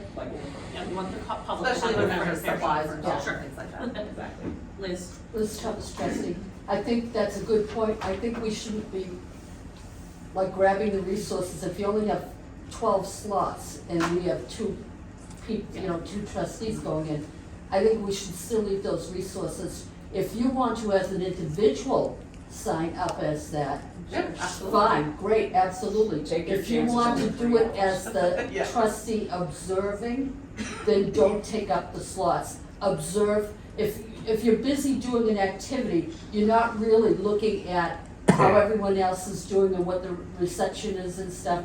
What we wanna do is we wanna go in and observe, and, observe it and, take back, what, some people really liked it, some people were frustrated that they didn't have the skill level to do that, and maybe that, we need to point that out. It's not that type of thing. If you're participating, it's hard for you to really, be objective, maybe. So I think as a library trustee, we should be going in and observing. If you wanna do it as a general public, I think that's great.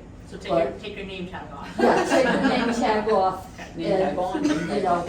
in Upside the, down. that would be my suggestion. Okay, sounds great. Now, to piggyback off with that, Christine, you had asked about, has your question been answered, because we're gonna get the thing in February about the programs? Yeah. Because you had asked that, so I can check that off on my list? Yeah. Great, okay. Awesome. I'm just popping down the list here a little bit. Can I Yes, jump please. back on the agenda, before I forget it, I made a note, but I forgot to Yes. put it on here. If we can just make sure on the agendas that, just as to make sure that when the video recording equipment, gets set up, that we make a note on here, double check that the equipment is on, that the SD card is inserted. Again, just as a reminder to check the box to make sure it actually gets recorded. That was it. Great. There's discussion about last I'm year. sorry. Oh, Liz, yes. Along that line, if we are gonna start recording, I think we should make a statement at the beginning of the meeting. This now is being recorded, you know, anyone who's uncomfortable should, you know, not comment or step out, you know, that type of thing, just so that everyone's aware they're being recorded. When the new Yeah, video. when it goes into effect. I think we need to set up a regular, you know, every meeting, at the beginning of the meeting, point it out to people. Okay. Last year, we had the first Meet the Candidate night, and, we're looking to have another one that's separate from our, last year we had it before one of our, meetings, but I think you Yep. guys have looked about a date. Yep, I'm happy to speak to that. So, with the elections coming up, or Madeline Library, we have set up another Meet the Candidate night, for February 19th at 6:30. Where we, after January 31st, when all the candidates have, registered if they want to run, I will reach out to Sherry and get their contact information and invite them all to come. We also will be advertising it obviously on our social media account and obviously here in the library and the newsletter. So we plan to follow the same format as last time where people can ask questions. It was recommended, I believe, by the town monitor that maybe if people have questions instead, to write those questions down, so that the moderator can offer to all candidates to be able to answer those questions. That would just keep it fair, which I'm happy to let them know about that. We did secure a moderator. It's going to be Jonathan Kipp, and he's already said that he's able to do it, and obviously it'll be open to the public. So I just want to again remind people that if you did want to run for trustee, the filing period is Wednesday, January 22nd until Friday, January 31st at 5 p.m. And you can sign up to run for any position that's open. I'm focusing on library trustees, but there is other positions open. You just have to go to the town clerk's office to complete the necessary forms during business hours and fill in before the last date above. You can also email or call the clerk as well. Donald Plant, I just wanted to add too that if the recording equipment is available by then, which Drew thought that it would be, that we would be able to record it. Great. Yep, that'd be great. Liz? Liz Thomas, trustee, I just want to make sure that, that the existing board members who are trustee members who are running for reelection are able to also, Anybody who is running Right. can absolutely attend. yes. Okay. Absolutely. Yep. And everyone is welcome to, any people are welcome to attend, obviously, if they want to come and be there and ask and have questions be asked. They don't know me. Is the board okay with that happening as it did last year? Yeah. Yes, yes. Thank you. Thanks for setting that up. Okay, we need to talk about, I'm gonna, coming back around to these other two things in a minute, but, we need to talk about the warrant articles. Yep, so in your packet, I just gave you a copy of, I need to find it. I think it's for the end of your packet. These are the warrant articles that Justin put together. These are a draft, as noted. I did highlight the two children's librarian positions, so as you can, as was approved by the board, there's a full-time library children's librarian, and then there's a part-time. Obviously, one will override the other, whatever gets voted. We do need to ask to have, so in the past, it's, I do you remember the exact wording? It's like Board of Trustees and their vote. So we would like to put that on here so that it's clear where the board stands as other town council and budget committee. So we would like to be able to add that to these. So we just need to have, would you have been consent? For that, Jonathan, I just wanted to suggest a roll call vote. So Helen Palmieri Chair, so we're adding to the bottom of it, like you would read on the ballot? Yes. Okay. Yep. With So our vote, endorsement or, Yeah, so it would say Board of Library Trustees, or Board of Leach Library Trustees, yes, this many, no, this many. okay. So, I'm sorry, could you reference the? sure, it looks like this, it's toward the end of it, it's toward the end of your packet, I know, it's a big packet this month, my apologies. Thank you. Yep. I would like to request heat for the next meeting. It's turned off. As a person who's I'm always warm, and for me to be putting gloves on and a coat on during a meeting is very I'm working in unusual. public school. I actually want to tell you, shockingly uncomfortable, which is very rare. Erin, would you mind knitting us a blanket all for next meeting, like 5 minutes? Any discussion This one? on this? Yeah. Yeah, Laura, right? Next one. How would we do this if we have two options here? And I'm assuming that Justin said this was okay, Yes. Erin, no. because you're asking them to pick from one of two things. Well, you just vote separately. Yeah, I understand that, but if we recommend both, but you can only really pick one. Because one is gonna get surely more votes than the Yeah. other. Yeah. So the Whichever one board, gets the more board votes is the in one. theory can vote, let's just say, all of you vote for both. In theory, that could happen. It's just what the board wants as far as like, if I'm a citizen reading this, I'll say, oh, the library, Board of Trustees wants the full-time one and they want the part-time one, so they're just looking for something.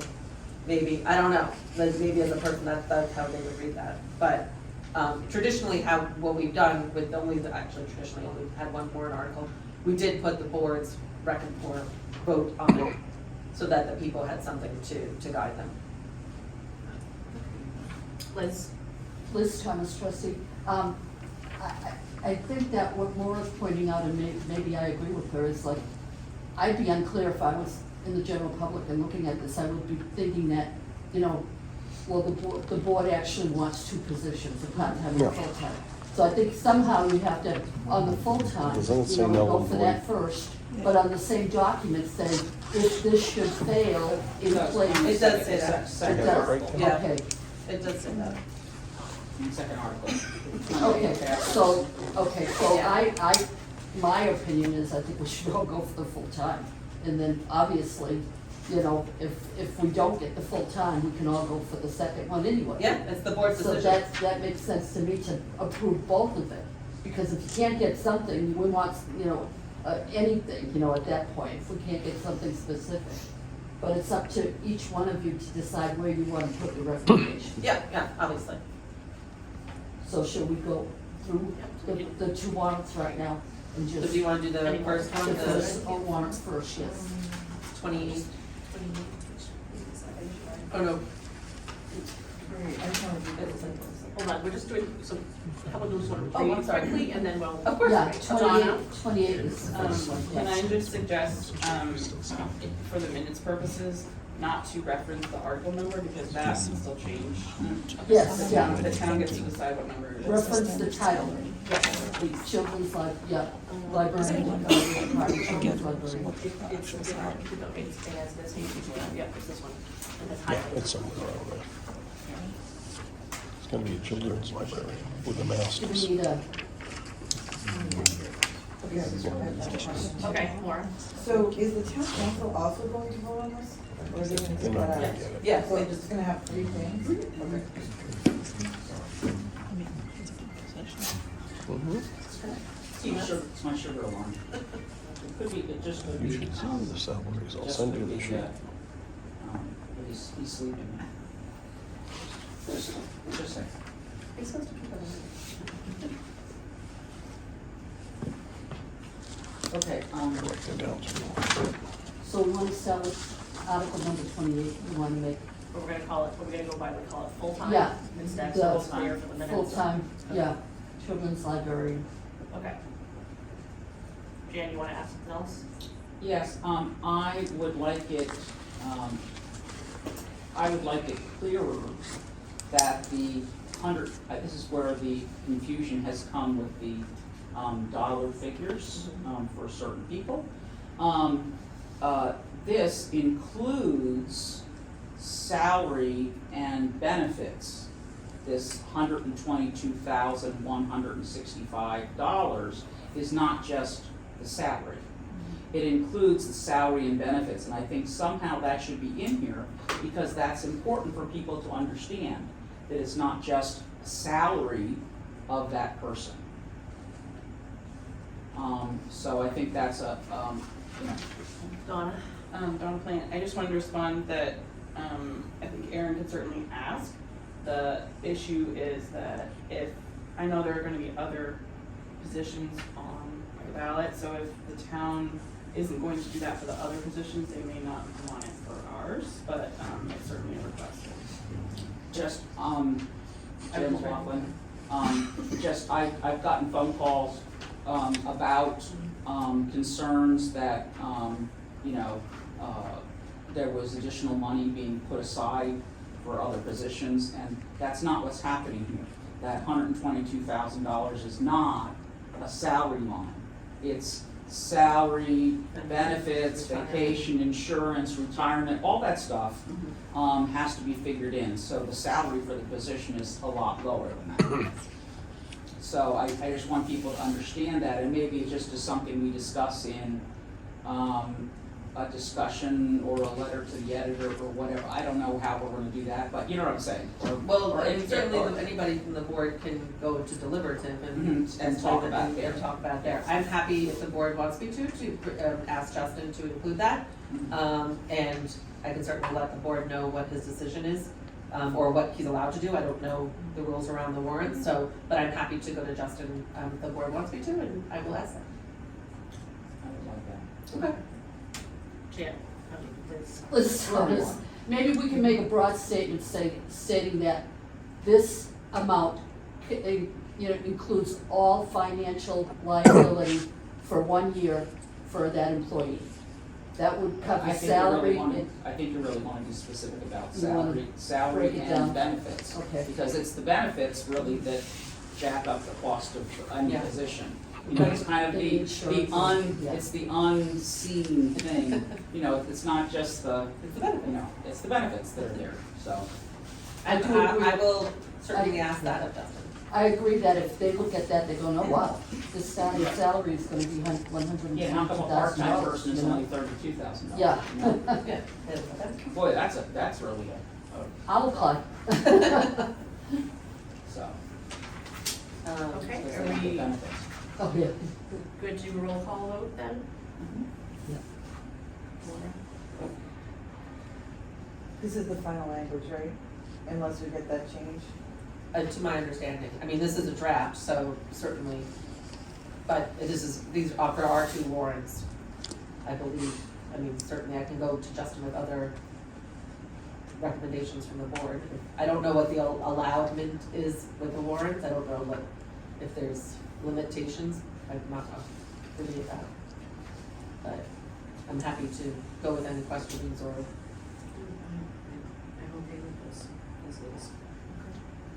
Liz Thomas, I think basically that we should be consistent with what the town has, okay?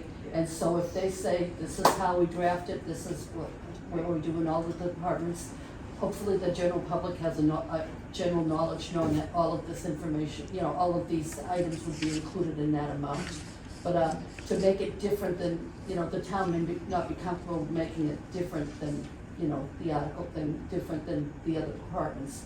So I would suggest for expediency, that we vote on today what's here, but we also, with the caveat that we're gonna see if the town allows some flexibility in rewording this. Okay. Does that make sense, Laura, to you?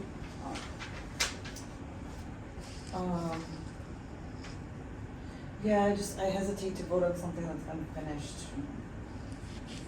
Jan? So, Jim McLaughlin, so my concern is, that, no matter what they do with the other ones, I mean, for some reason, there's all this stuff going around about the library and, you know, what's happening and why, and, you know, it just seems like there's a blender being happening about stuff, and I think we just need to be real clear, and I think that this doesn't provide the clarity that we need to have it so that it's clear for the public.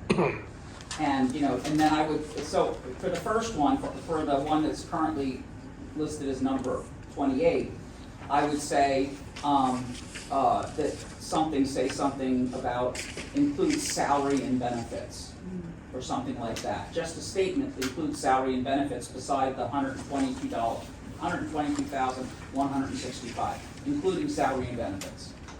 And then in the number 29, where it says 32,310, this is a non-benefited position.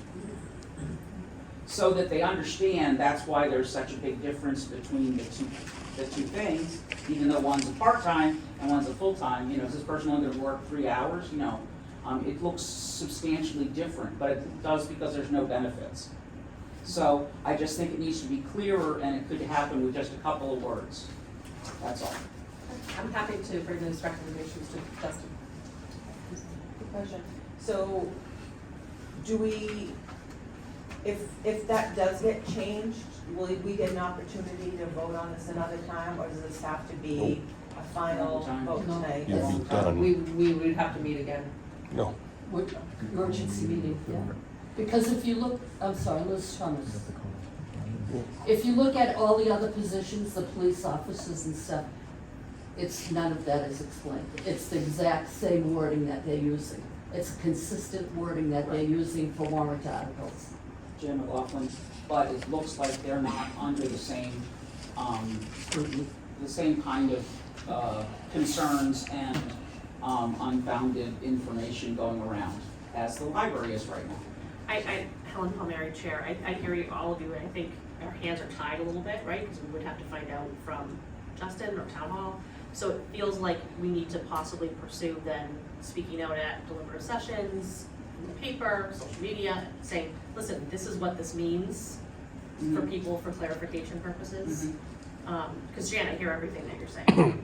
Yeah, I mean, I've gotten calls. Yeah. This is exactly where that phone call that came to me about erroneous information about the budget process. It came from looking at this article and saying, "Wow, what are they paying for a children's librarian? And doesn't that mean that we must be paying all of the other librarians that work here a lot more?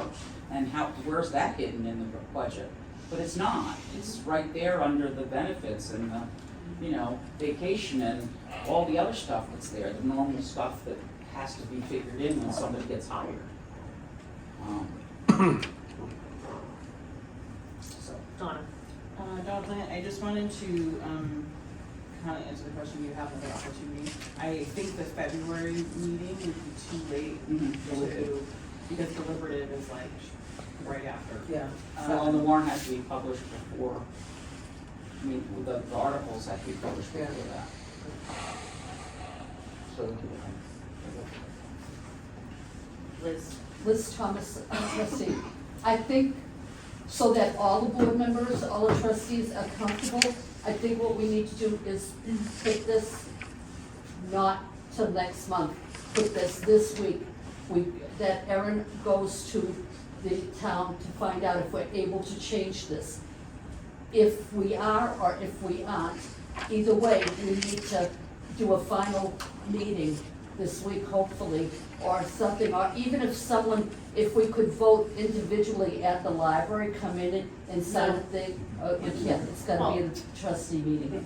Helen Palmieri, Chair. I think we need to vote on it yeah. tonight, and we can, have a contingency here or whatever, but I think we need to Okay. be realistic about that part. Jan, what were you saying? Yeah, if they can't put the wording in here, it's not that I wouldn't support the article. Okay. So I think that I would still like to see us get as specific information as possible, but if we can, I'm still gonna vote the same way on either article. Okay. So I think that's realistic. I'm not gonna change it based on whether Justin wants to add those words. Okay, can we start with the full-time position, roll call? Nancy, can we start, do you mind if you start? Yep. And we'll go this way. I, Nancy Hendricks, vote to support. I, Helen Palmieri, vote to support. I, Christine Fitzgerald, do not vote to support the full-time. I, Maura Ryan.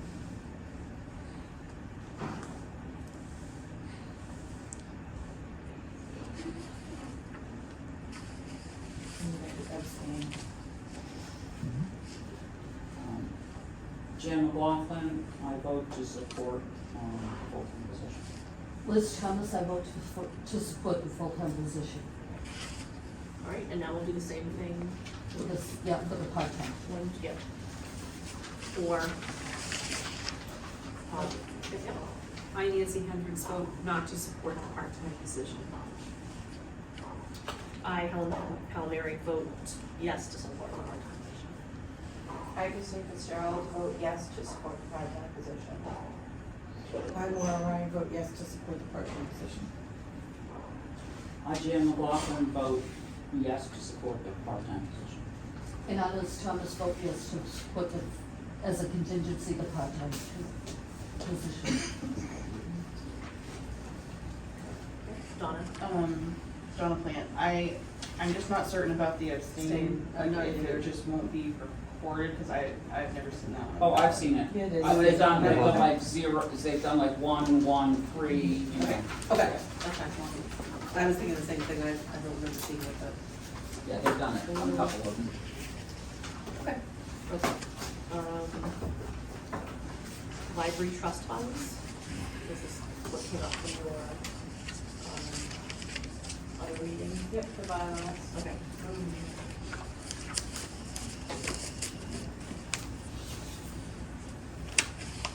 Okay, well, there were a couple of things that came up about the library trust funds. I started going through some of the information and condensing it. There are essentially 2 trust funds. One is specifically for the purchase of appropriate books. The other one, we don't know whether the guideline documents are as to what the funds can be used. There's 3. There's a process to get around that, but it's pretty complicated and will take a long time.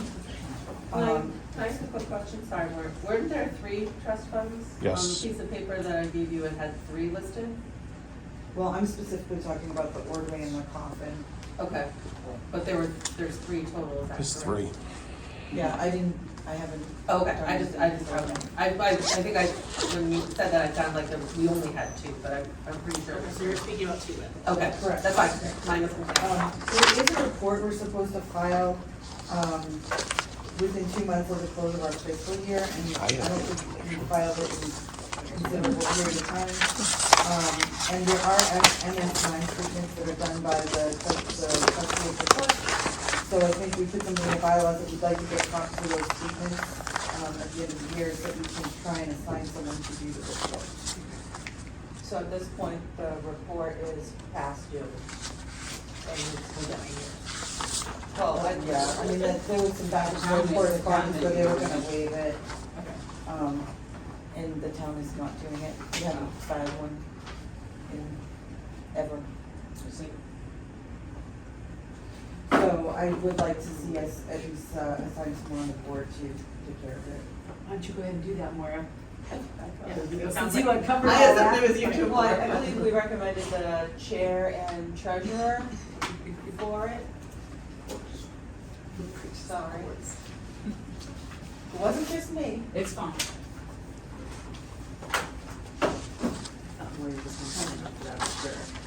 Donna?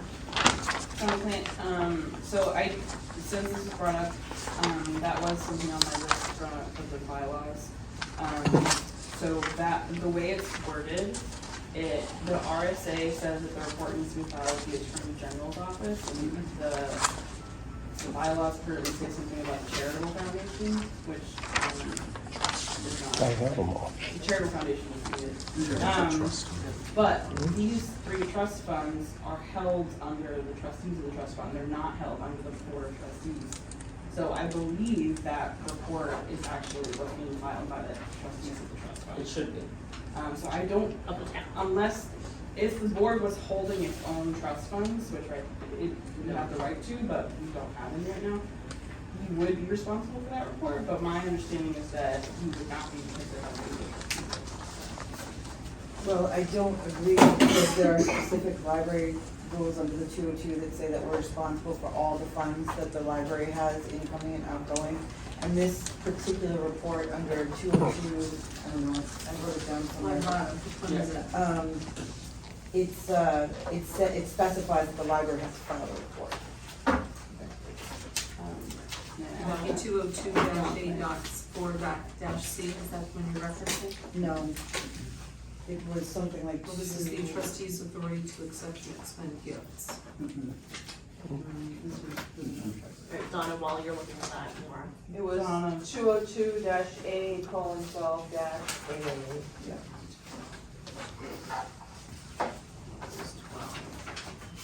I also wanted to add that Erin had been in contact, I'm not sure if they were from the Attorney General's office, with someone who was trying to get reports from libraries. And at that point, you had checked if we were out of compliance, and they said that we weren't. Right, because I think it's to my understanding, and I could be terribly wrong, but if you spend money out of those accounts, which we have not spent any money out of those. There's some documentation that says you have to report whether or not you've received donations, whether or not you have interest, and the MS9 statement from the trustee of the trust fund should tell us whether or not there is some interest. It's not a ton, but there is some there. Okay, so yeah, so clearly I think we need clarification more. So we have here, you said it was 202-A:12, Christine? -A. Right, 202-A:12. Correct, Dash A. dash A Yeah, at it the has end. not dash A. Full Yeah. page, okay. So receipts, No. Would you like a little more information on this? I did some research. I can give you some paperwork on it. that's up to you. Maybe after. Yeah, maybe after. Well, the public should know, because I could get the amounts, what's in these trust funds and everything. Do you have any public comment? Well, as long as you don't count that against my time of public comment, because I'm doing this for you. Okay.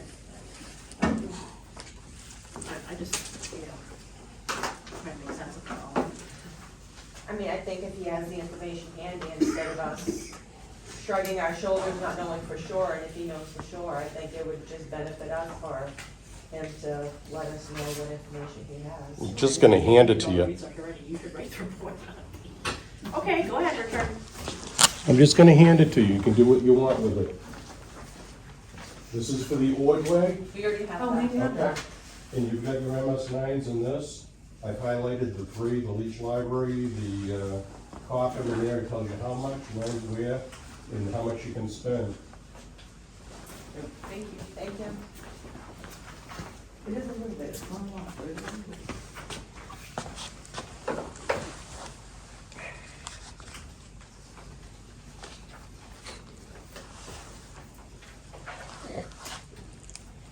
I think Maura, you need to send Jen and I as much information as you can in writing so we can look this over and figure out what we can do next. Sure. We'd appreciate it. Yeah, I have a PDF, I'll send it out after the meeting. Okay, thanks. Okay. Thanks, Richard. Yep.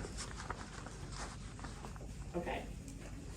We'd like to give the staff a lunch. We've done this before.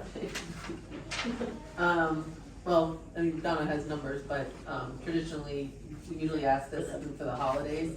And our, I think, just distraction, a lot of things, we forgot to ask. So we were just asking if the board would like to provide either a staff lunch or a gift to the staff, for, as a holiday thing.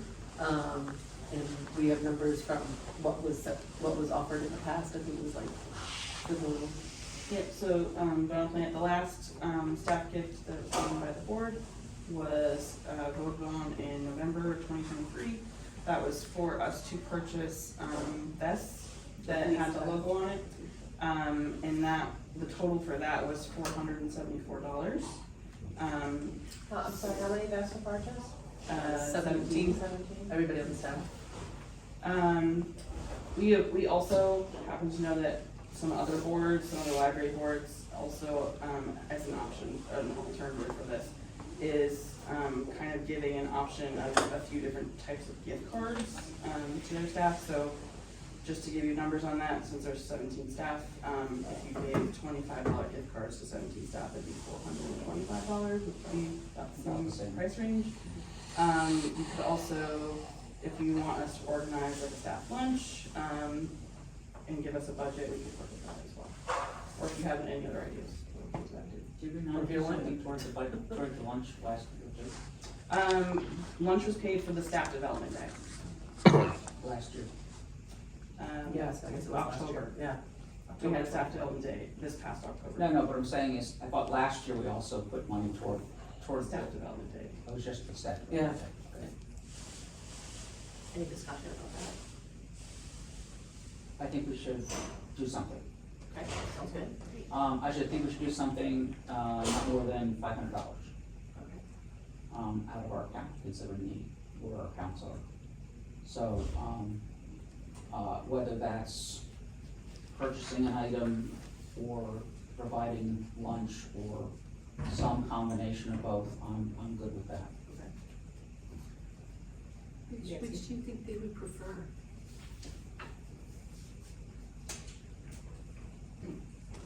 I think they would be happy with both, and appreciative of both. We do have staff that, some staff that have some, sensitivities to food, so sometimes if we do order from a place, there's less for them to choose from, and they end up choosing salad or, something like that. So it's, kind of a bummer for them, but I do know that they are appreciative of any gift that the trustee would recommend.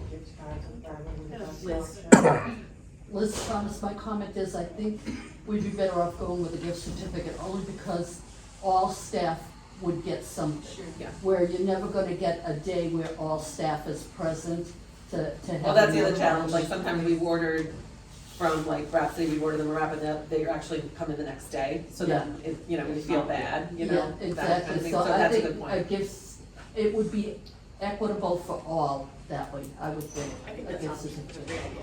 I don't know if we wanna do a choice of gift cards, like they could. If you do a generic, Get a Visa card. or even like a Market Basket gift card, because Or there's no charge Amazon for or those. Target or Yeah, something. I mean, What do you think? Do you wanna?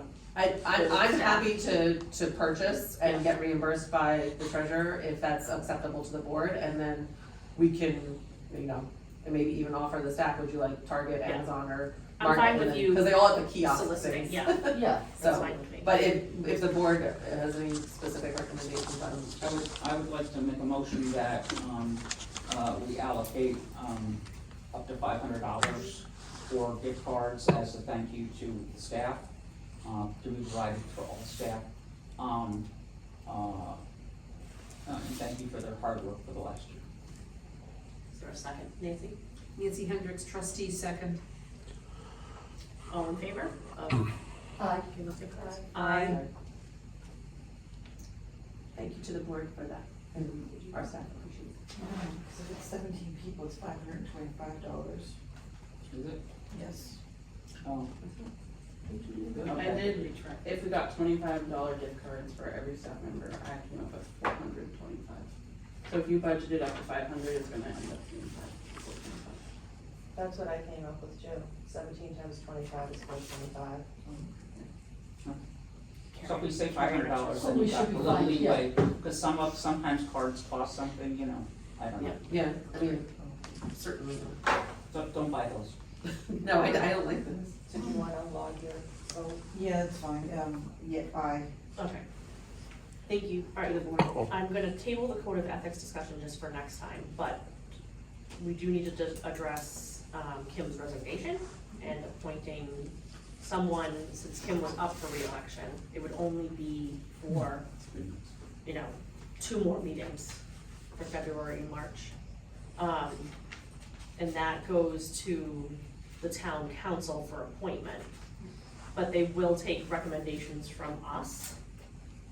So in looking some things up myself, it seemed like it would make sense to possibly see if we could appoint someone who was previously a library trustee, just because they've already done it and we know what to do for the 2 months. If then we could think about and I don't know a lot of the people because I was newer to this group. So I'm trying to find someone who's never been one for just the 2 months that they will have on their term. I don't know if anyone else has any opinions about that. I think we can just offer it out to anyone who is interested in doing it for the 2 months. We don't have to give one name, we can give multiple names. I had a couple of names that I wanted to recommend. Okay, why don't you go ahead and do that? I wanted to recommend Maria Barud. She works with the Friends of the Library currently. She does, volunteer for their fundraising efforts. She ran last time, plans to run again anyway. And she also completed the Londonderry, leadership program. And my second one was, Richard Belinsky, since he seems to know everything about how the town runs, all the RSAs and all the other information. I think he would be a good fit for that as well. Liz? I have a recommendation, I'm sorry, it's Beth? Yes, I want to recommend Beth. Beth is here supporting this library all the time. And I think that, you know, her heart really is in the library, and I would like to give her that opportunity because I know she wants to run. And so this would maybe, you know, at least give her a little spark. How's that? Would you be willing to do that for 2 months? Okay. I know, because I feel like we're all new, basically, because you guys, is this the end of your third year, This right? one's so we're the oldest. I know, Yeah. but it's kind Did of, you guys have a run before? no. This was your that's- first time on the board, was with this? Right. Yes. Okay. These 3 Yeah. years, so we're just coming up for our first reelection. Okay. So, and Kim was part of that group. Right. So, you know, we don't have, we're the long-standing board members. at this But I have my signs. So, You guys are a little more familiar with names than I know. There was someone named Vicky, but I didn't know. her last Vicky is a name. past Vicky trustee. Stadikowski. Yeah, she's a past trustee. She was on my hiring committee and she's a past trustee. And she wasn't, I think she was here for a very short time by the time I came on because of her term ending, lining up that, so. Someone else mentioned I guess, I mean, are we putting forth names tonight that, I'm assuming that you'll email the Yeah. town council? I don't just- think, I mean, it's such a quick turnaround. I don't feel like we really have much of a choice. Yeah, yeah. I think we've got 3 names. I think we should forward 3 Okay. names,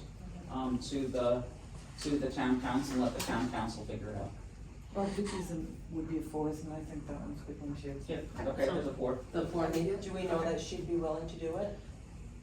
I guess She's that still was living my down? kind of question. I can reach out, I guess. Yeah, I mean, But, I I don't- mean, you're right. I think if again, by She the may not time, know. by the, yes, She recommends by it. the time the town council votes, I feel like we need to get somebody up to speed for the 2 meetings. You know, but I will send forth those names. If you wouldn't mind copying the rest of the trustees Sure. on the email to the town council, please.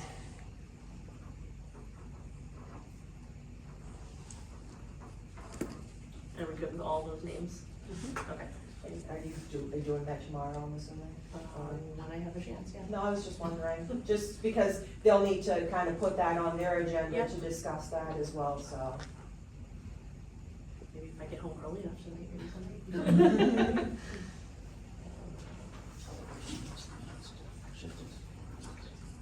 Oh, Donna? Sorry. Town plan, I just had a question, so, that you're gonna be asking for it to be on the town council agenda for January 20th, was my guess? Yes. Okay. Okay.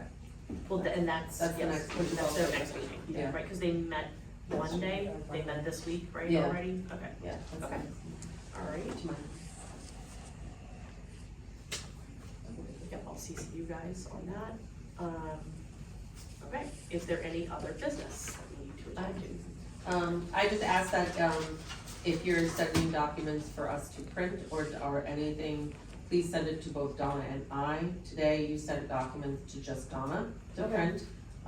And just in case something happens where she has to go home or I have to go home early or whatever, something happens, we're not missing, emails or anything. So I would ask that you just include us both on those, Okay. emails when there's something like that, or just in general, so that we're both in a room, if that's okay.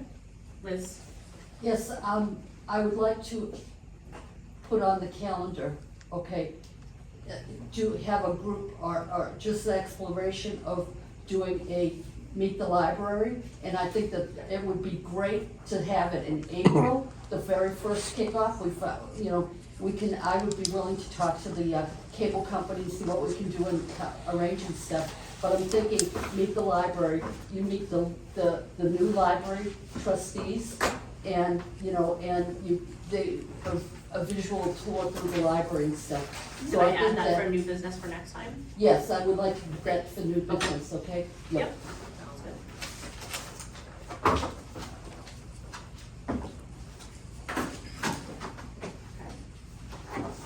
Good. All right. Any additional public comment? Yep. Richard Munster, 89 Hall Road, and I'd like you to, you could give me a little latitude on this because I'm trying to keep you people out of trouble. 91A, I've brought this up multiple times since I've been coming here, since October. You've got a multitude of 91A violations. You still have 91A violations, including your non-public meeting. I'm bringing that one up because Donna brought up the minutes tonight. They're not sealed. They don't get sealed forever. I believe, I forgot the paper because I was trying to fix the well 10 for my years. wife. I think it's 72 hours. You have to have them out, even though the regular ones are 5 days. Is it 72 hours, Glenn, on the non-public? I thought so. So they should have already been out. Even if you had quote-unquote sealed them, they're not sealed anymore anyway, because you spoke about the meeting at the October, I think it was 23rd meeting, whatever the date was, that special meeting. So even if you had sealed them, they would have been unsealed. Because once you speak in public about a meeting that's non-public, it's not non-public anymore. That's problem number one. Problem number two, you went in under the premise of the 91As for the purpose of hiring an individual. And if you remember right, they came back the following meeting and said, what position were you hiring for, because I didn't see an advertisement? And you said, it was said, we don't have a position. And then Donna whispered into Aaron's ear, and the next thing that came out is, we were talking about the contract, the possible contract for the children's librarian. That wouldn't qualify under a non-public to begin with, because it's not an individual you're talking about. Second, the position doesn't exist. It's the warrant article this year. It's not funded. So you could have talked about that in public. When you go in under a certain part of that law, that's what you have to be doing. Part of the reasons I've been recording these, because you've missed saying your names half the time tonight, which I would have done the same thing, I wouldn't remember, to say it each time I spoke. I want you, and I made a suggestion, you get somebody in here from the state to give you a 91A lesson. Probably 98% of the paperwork you do doesn't qualify, you can get just asking, it doesn't even qualify under the right to know. That was actually said at the council meeting Monday night. I know there's people who have called, not called, excuse me, well, you can call it in, but it's always best to do it writing, trying to get information. One of them is a board member, because she put in the email that, she spoke to me to try to help her with this. She put in the 91A. Her original wasn't answered, which it should have been, because she's a board member, number one. Number two, the 91A wasn't answered. This whole thing with the non-public. I'm trying to do this nice, and I don't always play nice, and I'll admit it, because I get tired of the runaround. I have, I believe it's 5 at home, 91A complaints about the board and the library sitting on my computer that all I have to do is hit a key and send them to the New Hampshire Ombudsman. Do you want me to read the remedies of what can happen? They're not good if they find that you're in violation. I'm sure they will. On all of them, if not most of them. I don't want to go that route. I just want you to do it right. So I made the suggestion to get somebody in here from the state, the AG's office, or what, to give you a 91A course on how they do it. I believe they will come down. Has anything been done about that? That was months ago. I mean, if nothing's gonna get done and you're gonna keep violating this, I'm gonna hit the button. I'm not using it as a threat. It's the only other alternative I have if you're gonna continually ignore this.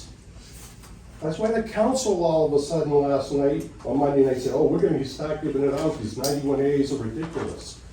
Well, they ended up getting so many 91As because when people ask for stuff that should be available to them, the council and the town wouldn't give it to them.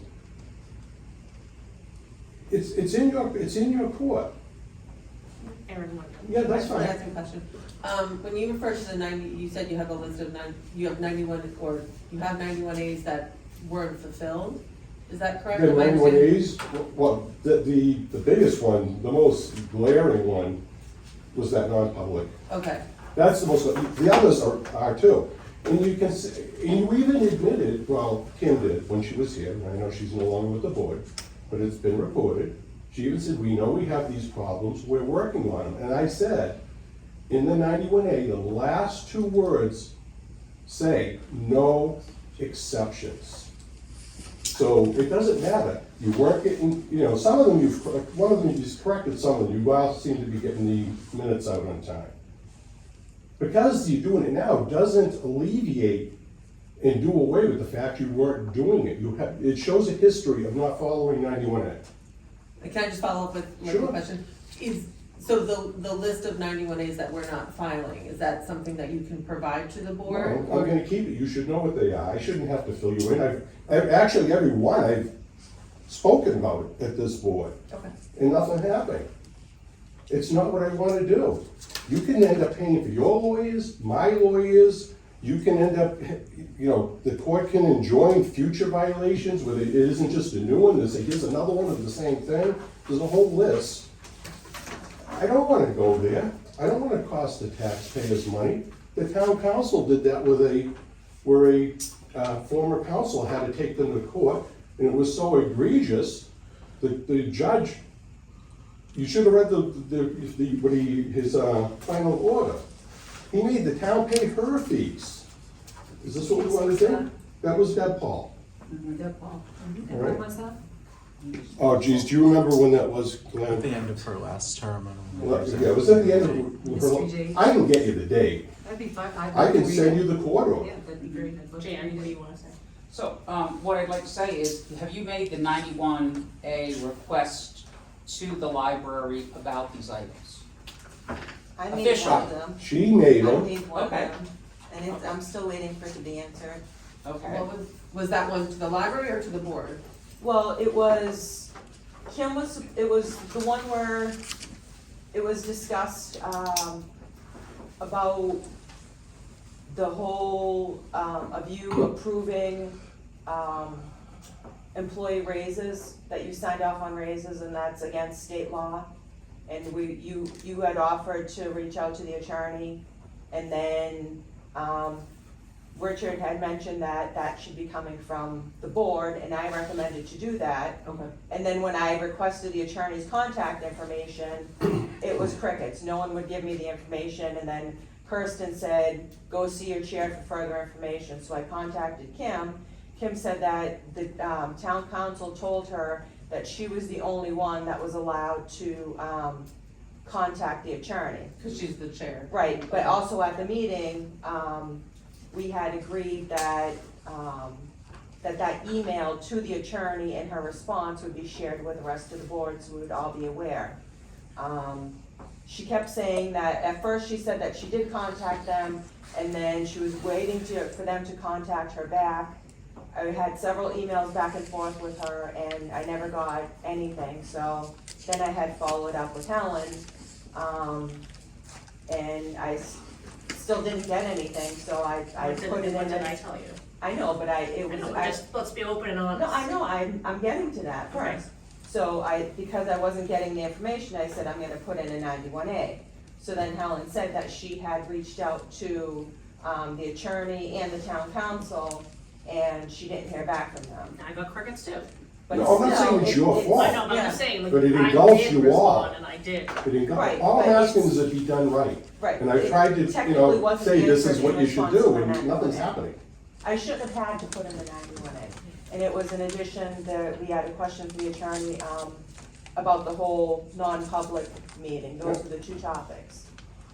And I'm still waiting to. Well, I know you're looking at me, but I No, don't I think think this you're is looking- my, I mean, you- I don't, if I'm I, just if I'm asked to responding. do something, I'll do it, but. No, I'm okay. not, I'm just looking at someone because I said that I was the one who requested. it. Okay, I just wanna make sure No. I'm fulfilling Aaron, what's in your defense, and I don't always do that, it's the board's responsibility. Okay, no, It's I not understand, your responsibility.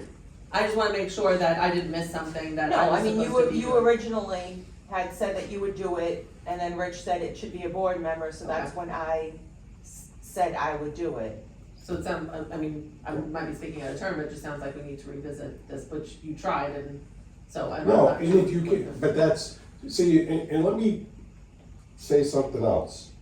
I do blame the board for that problem with the attorney, because you guys didn't wanna have your own line item. All right, you wanted to piggyback and use the town to keep your budget down, because you said that. That's why I'm recording these things. That's why they told us, that's what we Right, were told to but do. it doesn't matter. You don't have to listen to them. You should have your own line item for legal. You could use the same attorney, but you're technically you're a different client, because you have your own line item. Yeah, I understand them reining you in when you're using their dollar. If you have your own, they have no control over you. You can get your own attorney, a different attorney, you can use theirs, it will be billed to the library, it will be billed to your line item. I said that when you zeroed the line out, that it was a mistake. But everybody was gung ho on saving, I think it was $2,000 or $1,000, if I remember right, Two. all right? And you put yourself in a pickle. They can't tell you what to do if it's your line item, that's your budget. Told us before about that. Well, you need somebody like me who will tell them they're wrong, and, I'll stand up to them, I'll stand up to anybody, I don't care. So if you have you should have your own line item for legal. We'll know better Okay, for the I'm next just, time around. well, I don't know if you can get it in for this year. No, but for the next time around. Oh, that's right, you already voted your budget, Yeah, at 1.5, whatever it was. I'm just saying. yep. Or, your alternative, since you don't have a line item, and I really hate to say this, because it is a bottom line budget, Nancy, you know where I'm going with this? Get your own attorney, or set up a separate account with the town's attorney if you choose that you're okay with them. And pay for it out of one of your out of line items, since it is a bottom line budget.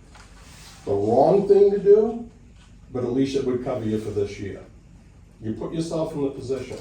So all I wanna know is, somebody gonna get a hold, see if the state can come down? They used to, I'm not saying they still come down, they used to come down, they would do like a 91A class, especially for people who are new to the board.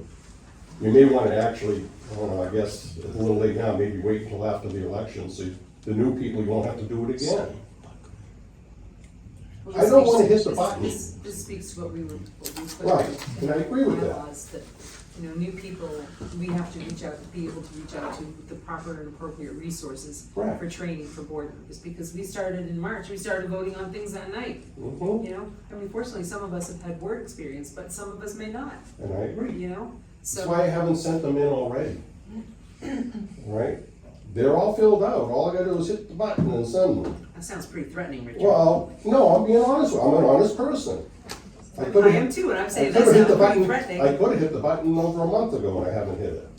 Still say send it. No, I don't want, no, because then it costs, it doesn't look good for the board, it doesn't look good for your budget, because, if you look at the remedies, it could cost you a considerable amount of money.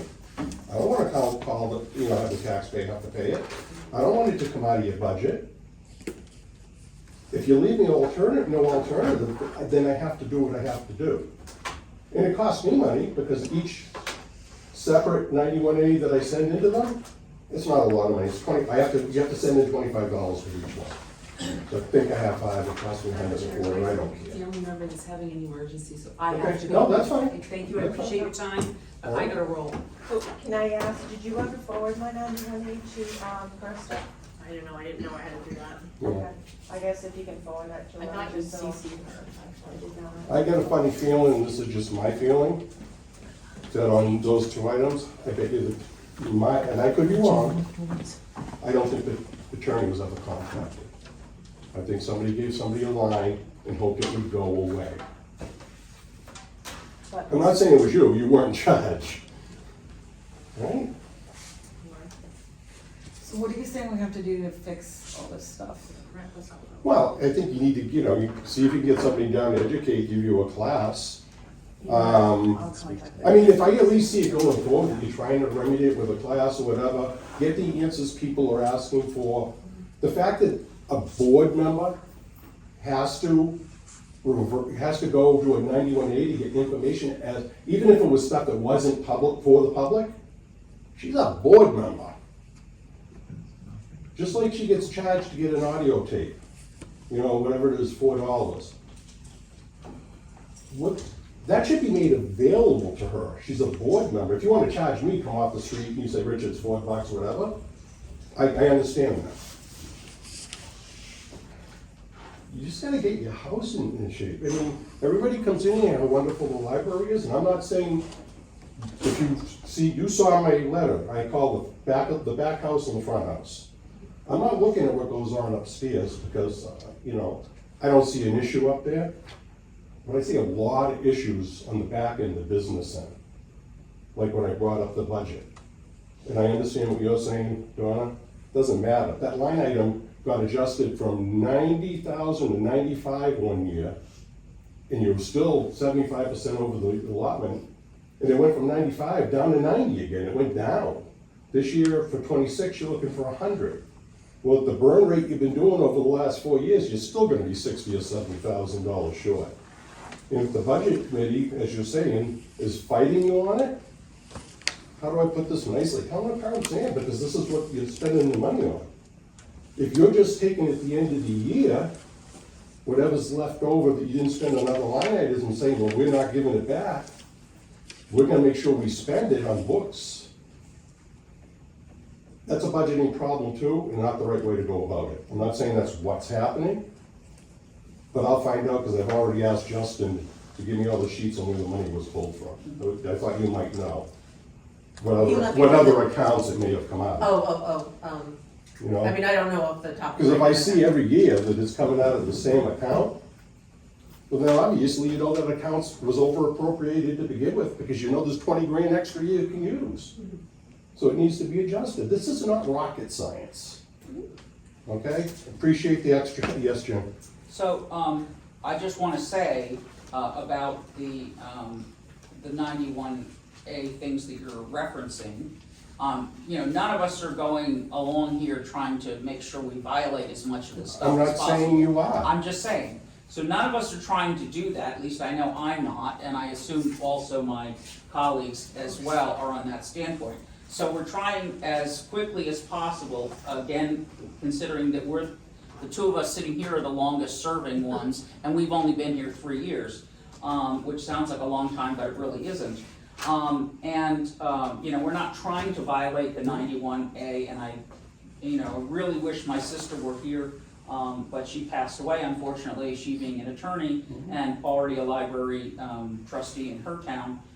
So she and I would talk about, things that were happening or not happening. But anyway, so none of us are trying to violate the public's right to know, and I just wanted to state that. We're trying to comply, it's just, there's so many things, and I know that's not an excuse, but there are so many things, and we can only handle the things we can handle. As a follow-up, just because you said you and Liz are the longest on the board, I know it's only one term. Mm-hmm. In those 3 years, were you ever given a 91A course? Yes, I took one at the. You took it. Did it come from the board, or did you take one your own? It was at the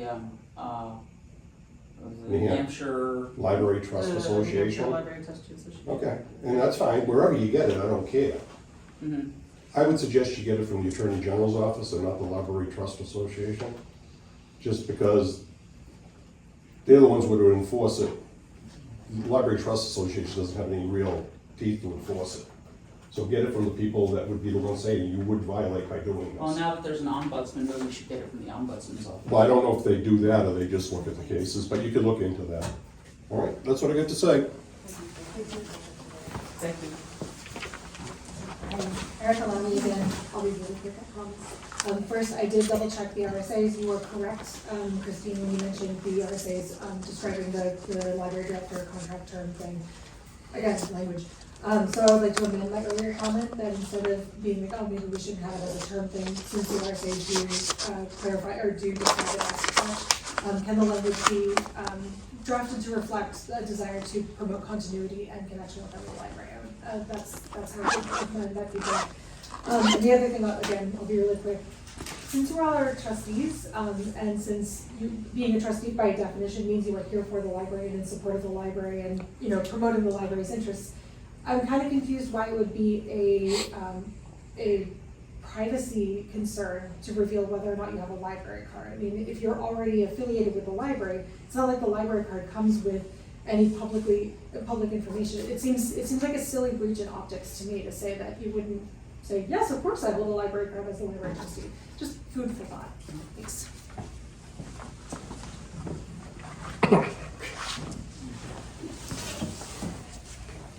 Jonathan Esposito, 5 Shelley Drive. I just wanted to offer a couple of options because 91A has been a frequent topic. I've had 91A concerns in the past with the library, not so much the Board of Trustees directly. We've got Mr. Belinsky who's echoing some concerns. We have a trustee who raised some concerns. So separate from what the New Hampshire Library Trustees Association may offer, the New Hampshire Municipal Association offers a fairly comprehensive set of training for trustees that 91A is only a subset of. They really cover a wide variety of topics. It's something that we as the trustees of the trust fund take annually. There's a virtual option, we can do it in person in June. It's only a couple of months after a new trustee gets elected, so they kind of had an opportunity to attend a couple of meetings, get their feet wet, and then they can go for an 8-hour day.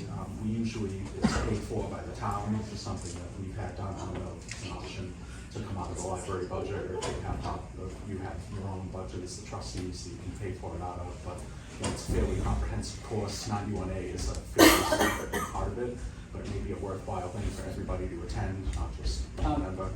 Jan McLaughlin, just a comment. The New Hampshire Municipal Association, that's something the town belongs to, not the library. They do offer a fairly comprehensive package. I know, for but I'm just trustees saying is of that various membership, sites. in order to be able to take those courses, et cetera. So we're not able to, we still have to pay for the course, we're not just entitled to take it because the town belongs to that. Even though you don't belong to that, it is something that you could voluntarily take, and it is more comprehensive than just 91A. They also do come down and offer the courses ad hoc, so if the chair were to reach out, I'm sure the New Hampshire Library Trustees Association probably offers something similar. If the chair were to reach out and say, hey, we as a board have had these issues, we could use a set of retraining, maybe wait until after you get new folks elected. I'm sure they could set something up for just Londonderry as well. So where 91A seems to be a repeat topic in town and here, that may be beneficial. That's all I have. Great.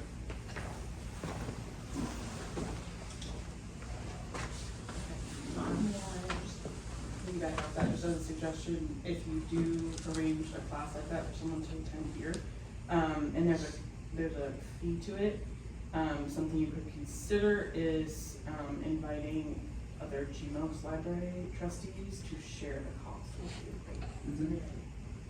It's on the- Okay. Good.